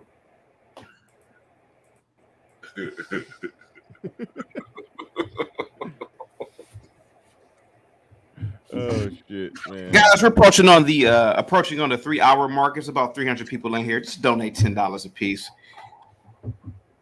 via Cash App. Bernard Riley 99. There you go. Hey, I appreciate that. But yeah, definitely hit the like button. We probably about to get up out of here pretty soon. I didn't know he's gonna be on this early. I mean, this long. Thought it was gonna be a little shorter, but man, the stream it got fun. It got interesting. You know, never fantastic come through. You know. Yeah, man. Hey, yeah, Bernard. I'm stable now. Can you hear me, brother? Can you hear me? Oh yeah, we can hear you. Yeah, I got to get my shit off because Pablo and GC did a wonderful handicap match of niggas that like skinny bitches versus us brothers that prefer the thicker chicks. So this is giving like quick replies in, brother. In my closing. Listen, man. Listen. I'm not shaming any man. Okay, I'm shaming women with bad pussy. Okay, and again, light skin, thick, red bone pussy is just the best. I'm sorry. I mean, Bernard. He didn't want to let y'all know about the 300-pounder that he had, and he's not going to disclose it, so I'm not going to expose it, okay? But the brother, he don't want to disclose the weight, so it must be somewhere around the freight. You feel me? So listen. You guys can say it all you want or whatnot, okay? I'm not, Wilt Chamberlain by any means. You know what I'm saying? I don't claim to have 1,000 chicks or whatever, but I can tell you this, man. Again, out of all the pussy I done had, okay, it's just some different about the one of the thicker variety. It stays wetter longer. It's a lot more comfortable. It's just like imagine like it's like a sofa. You know what I'm saying? It's like it's like a sofa, man. Instead of fucking like a wooden chair. Would you rather sit in a sofa all day? You know them old school wooden desks, Bernard? Like we're the same age, right? So you remember them old school wooden ass desks where you sit down and you lose the feeling in your legs, Bernard? Sitting down 6-8 hours a day. Would you rather just have one of these new, like, shout out to the YouTubers, man. Like, one of these nice, comfortable gamer chairs with pretty cushioning and all that great shit. Listen, brother, I like cushioning, okay? And again, my pelvis, man, if you ever had a bruised pelvis, okay, if you ever had actual motherfucking discoloration as a dark-skinned man on your pelvis from having sex, brother, That is quite uncomfortable and quite unforgettable. And again, I've never, ever had that problem with a chick that's thick, okay, and light skin and red bone. So again, man, listen, I'm not trying to shame nobody for what makes their penis, stand up. Again, Pablo, you especially, brother. I mean, you're a lot closer to the run out of them erections than the rest of us. Okay, so congratulations and reward to you for keep stroking. All right, keep on getting the Clarence Carter on, brother. But by all means, man, listen, for as long as it makes my man stand, I'm there $100,000. All right, and can't nobody shame me from that, man. Y'all not gonna change nothing about me. Hey, short, skinny, tall, fine, whatever, as long as she's pretty, okay? I don't give a damn about that waist. You know what I'm saying? As long as that motherfucking titties and that ass exceeds it, and she got a pretty face, man. I'm just telling you, man. So again, man, shout out to you brothers, respect to you. But this slander of us brothers that like the thick chicks must stop, brother, because it's not gonna change nothing, okay? Because I can fuck them all right? Whether she be skinny or tall. I'm just saying, bro. How does it go? She going, she going. But y'all, all right. Well, can I ask you a question, Mr. Fantastic? No, by all means, brother. Keep it real. Now you said you've been with a lot of women. Keep it real. Which sorority is the best in terms of pussy? I don't deal with sorority, man. I don't ask them type of questions, brother. Okay. I think Delta's. Yeah, I think Delta's. Yeah. I've had a lot of women. Which military branch? I just know AKA sell the most pussy. I know that. I know AKA sell the most. Sir, that's slanderous. That's very fantastic. Which military branch do you prefer? Air Force got the best puss. Let's see, Navy chicks and Army chicks. I haven't dealt with Air Force chicks or Marines, so I only dealt with Army chicks and Navy chicks. So, y'all don't know if you know this. Fantastic. I mean, it probably don't matter as much, but I mean, I know, seeing as I know what your preferences are, that the sorority question and Game Changer probably could correct me on this is better. The AKAs, the ones I think they have like a light skin bias. They only in the South it started off that way. Well, Bernard, in the South at Howard where it started off that way. So they have that in their history. I'm not sure if that's the case now, but it's definitely there. Like I said, it's no longer the standard. But at one point in time, like I said, that was it pretty much. But that was 100 years ago, guys. I pledged Alpha Phi Alpha. Those are my sorority sisters. I'm telling you, that's not how it is now. Most AKAs I know are dark skinned. Now I will admit the ones I have sex with are light skinned, but that's neither here nor there. Go ahead. And they sell the most. And they sell the most vagina. Now, Mr. Fantastic, you're being a little bit slanderous. And brother. Listen, brother. Let me educate you. Maybe you do not know. Look up Fort Valley State, sir, and that's all I'll say to you. Whole sex ring by the AKA sororities. You're welcome, sir. There's 150. Okay, never mind. Go ahead. Again, it's in the culture, brother. It's in the culture. Just saying. But anyway, I'm not touching that one. But I will say deltas. I'm with Kevin on deltas. What's up, Marvel? How you doing? Delta and Air Force. But hold on, real quick. We about to wrap up, and GC, I'm gonna give you the last words as we wrap up. But Car Design Chris in the building says, remember, we have two types of big girls: those with no stomachs and those who are fat. I love the thick, dark girl with no stomach. Shout out to you. Thank you for the super chat. Appreciate that. Thank you, everybody who've been supporting the stream. But before I pass it to game, hold on, real quick. Before I pass the Game Changer for the last words, because my name been put under a slight bit of slander. Some of it is true, so it's not really slander. Because, like I said, I got some skeletons in my closet that I'm taking to the grave. But when I say I like them thick, I just want to make it clear. That's what I'm talking about right there. That's what I'm talking about. The ones that get bigger than that, like that. That's. When they start getting bigger than that, then I gotta gracefully bow out. Bernard, how tall are you, by the way? If you I am 6'1". And okay, so yeah, see, a guy like me, that woman right here is too big for me. You know. No, that's just right.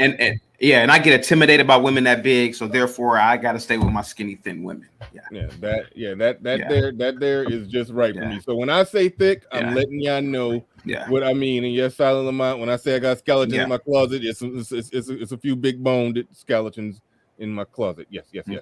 Absolutely. But I don't dabble in the dark arts like that anymore. But I'm not gonna lie, I have. Can you erase with DJ Cadillac Road? Can you put him in timeout? By the way, I didn't like that. You can do that. I think you got to. No, I'm not about to do that. But yeah, he said, hey, okay. They all getting ran through. Nah, Goshen, I had to get. Ain't nothing wrong with a little body shaming. Ain't nothing wrong with a little body shaming. But I want to make it clear what I'm talking about. What I mean when I'm saying thick. That's what I'm talking about. Now there have been some times when the standard was a little lower, and I've done some things that I'm not proud of. But where I landed at, where I was like, hey, this is what I like. It was that right there. But all right. Can you click the link in the back chat real quick, Bernard, in the private chat? Which one? The bottom one? The top one. Either one. Oh, I tried to click on that. It wouldn't. Share that. Oh, okay. Oh, you want me to share that real quick?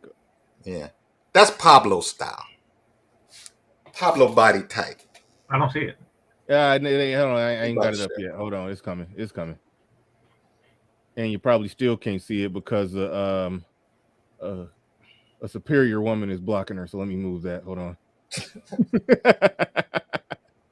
I'm just playing. But that's what Pablo owned right. And Pablo, she's a fitness chick, and there's no muscle. There's no guns on her. But Pablo, she's a midget though. She's like 5 feet tall. Hey, bro, that's how I rock. I like to flip them. I like to. Oh, okay. Hey, to each his own. To each his own. Sorry. I'm not fantastic. I'm not 6'5", and 260. No, I'm 6 feet, 194, 195 pounds. Yeah. I'll give Fantastic a 5'10", 160. Yeah. But when he going up to 200 and all like that, 200. He don't know the damage he's doing to the community by doing it. But that's too big. Yeah, that's insanely big. Yeah. Hey, Bernard, what is Obsidian talking about? Who? Obsidian. Obsidian's here? He's in chat room. He said Chicken the White lower legs are a bit thin. Could you bring her picture up again? Whoa, yeah. Oh wait, shout out to Osama Abdu in the building. Shout out to Osama Abdu. I'm trying to pull it up right now. As I pull that up, Osama is saying, BR, why you always letting BABG cap? We all know that he is planning on putting a ring on. Okay. I gotta read super chats before I read them. Okay. Let me okay, all right. So fantastic. Obsidian said legs are a bit thin. What the hell? You tripping? No, this girl is huge. Yeah, this I don't know if he got Earl Campbell thighs on that. Yeah, she does. Well, but he said lower legs. Even the lower legs are on some, on some ideally you do want that, even if the upper part, the thigh, is like super big like that. I mean, you prefer ankles. What I assume you prefer to have some ankles. So I don't know why you would want the body below the knee to be big. So I gotta go cut the grass. Nice chopping it up with you. Pablo, it's great talking to you. Yeah, and you and Fantastic, I'm just messing with you. Oh, Bernard. yeah. Oh no, it's all love. I like to clown the chubby chasers. Pablo, I saw you. I caught your stream. I didn't catch it all live, but I watched it after. You did drop a classic last night. I just want to say that your stream. I watched it after it was off the air. It was. I don't know what Obsidian was doing last night. I don't know. Wait. That ain't even what I meant. What do you mean? A classic. You dropped the classic stream, but all right. Well, wait. What happened last night, Pablo? Was Obsidian with some thick-legged chick or something? I don't know. You have to go watch his stream from last night. Obsidian did a stream last night that a lot of off the rails.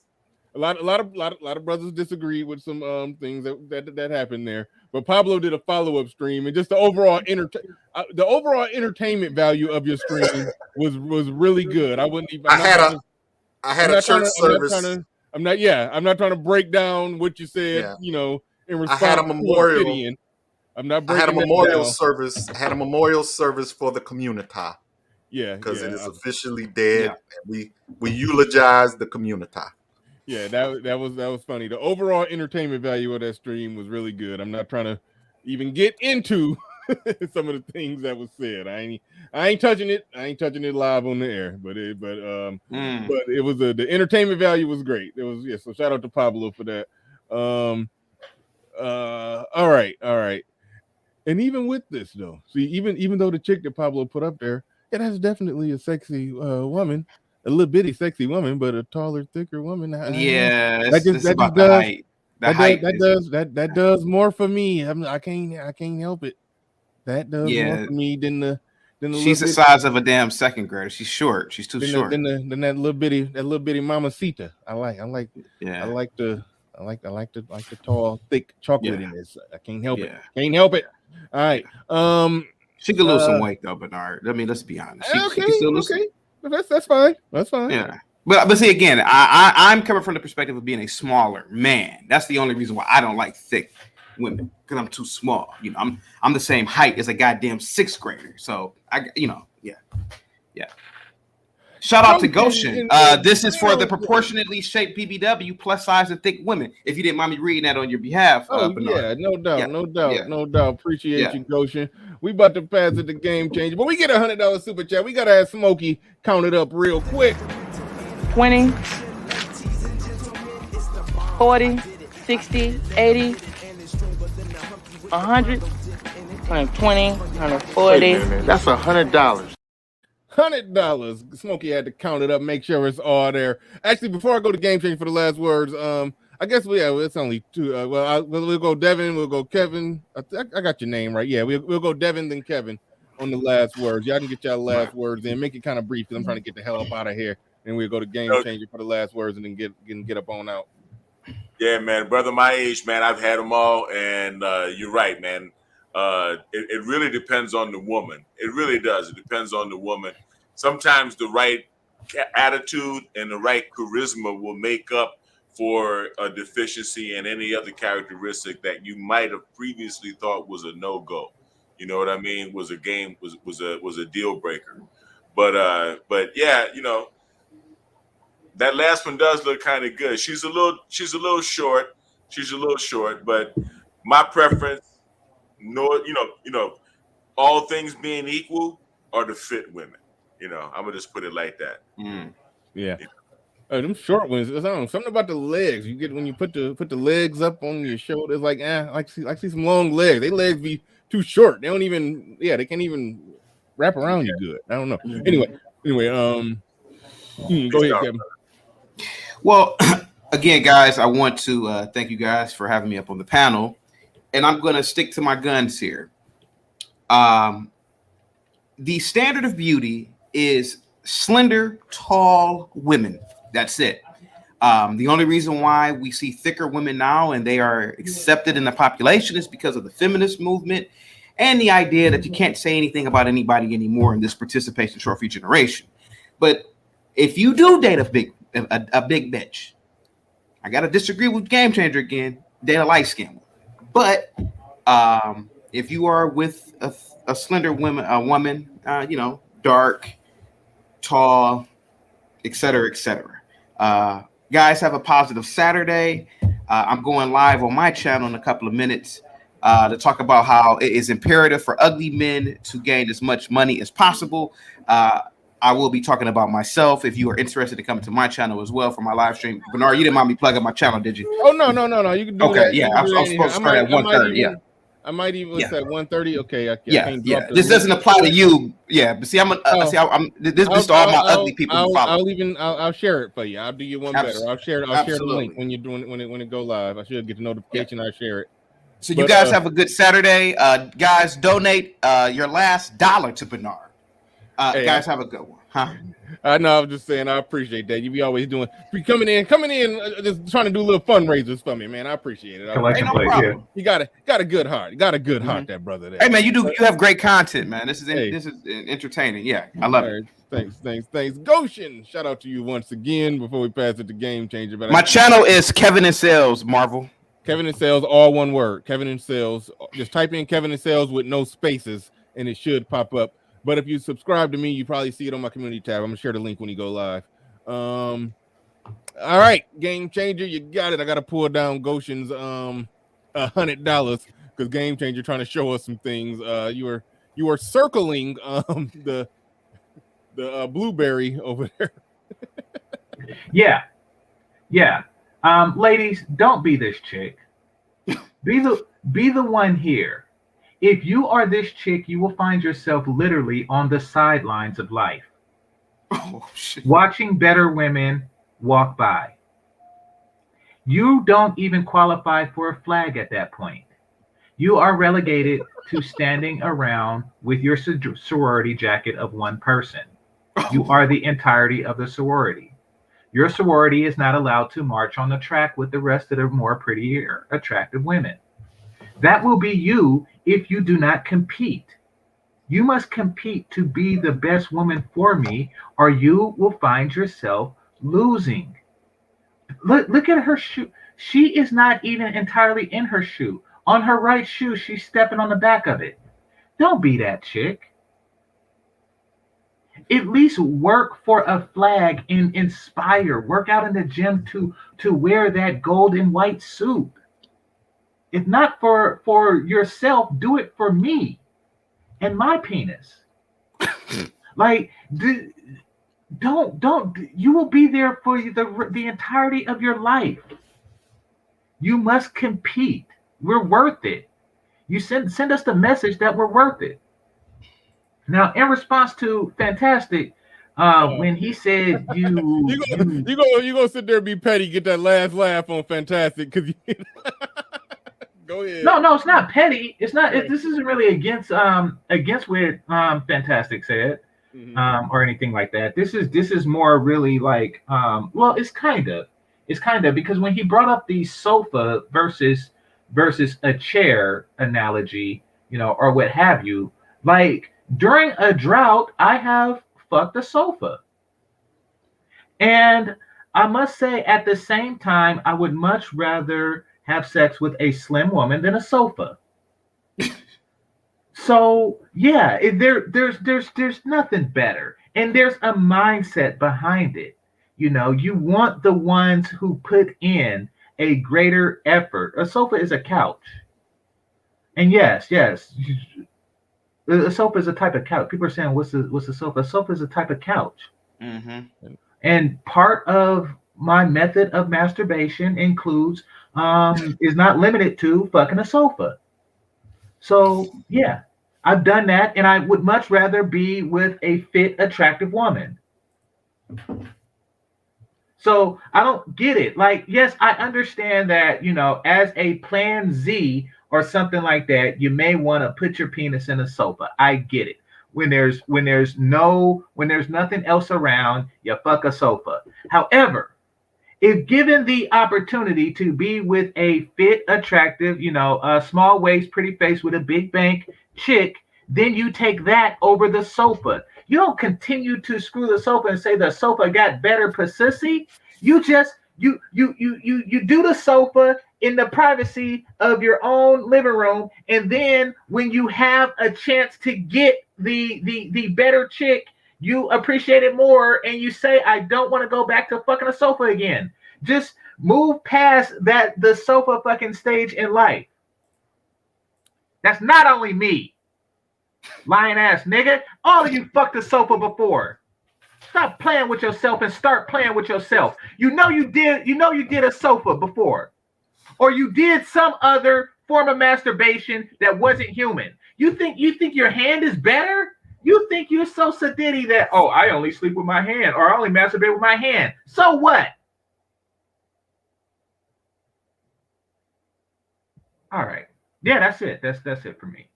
I wanted to point out in that picture that the girl in question on the sideline, and that was an epic rant Game Changer. I'm going to actually use that as a snippet. Was a member of Sigma Gamma Rho, and those women, I hate to say it, historically big women. They're historically big women. Yeah, SG Rose. Oh, okay, but yeah, they're historically big.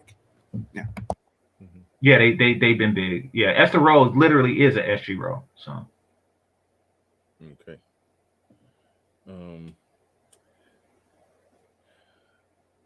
Yeah, I was at a loss for words. It was an epic rant, and Yeah. You fucked the sofa. Yeah. All right. Wait a minute. You sofa fucker. Wait a minute. Y'all telling me when y'all were kids, y'all never humped the bed? Yeah. Well, if you do that on a sofa, you're fucking a sofa. I didn't like cut a hole in it. But no, when you're a kid and you master, you hump stuff. What the hell? Why you acting like I'm the only one? Don't do that. Game changer. I'm not gonna lie to you. I will admit it. I used to hump sofas up until the age of 12, so I will firmly admit I know what you're talking about. Got you. Everybody's pretending. I know what the fuck. Okay. Now I'm with you. As a kid, you did do some humping around until you found the holy grail of the palm of your hand. Then you left the pillows, the cushions, and all that stuff alone. But all right, cool. All right, we out of here. Damn. All guys. Right, thanks, GC. Make sure y'all sub to GC. The moderators, y'all did kind of suck today at dropping the links. Or maybe I just been missing them. But all right, but we out of here, y'all. Peace.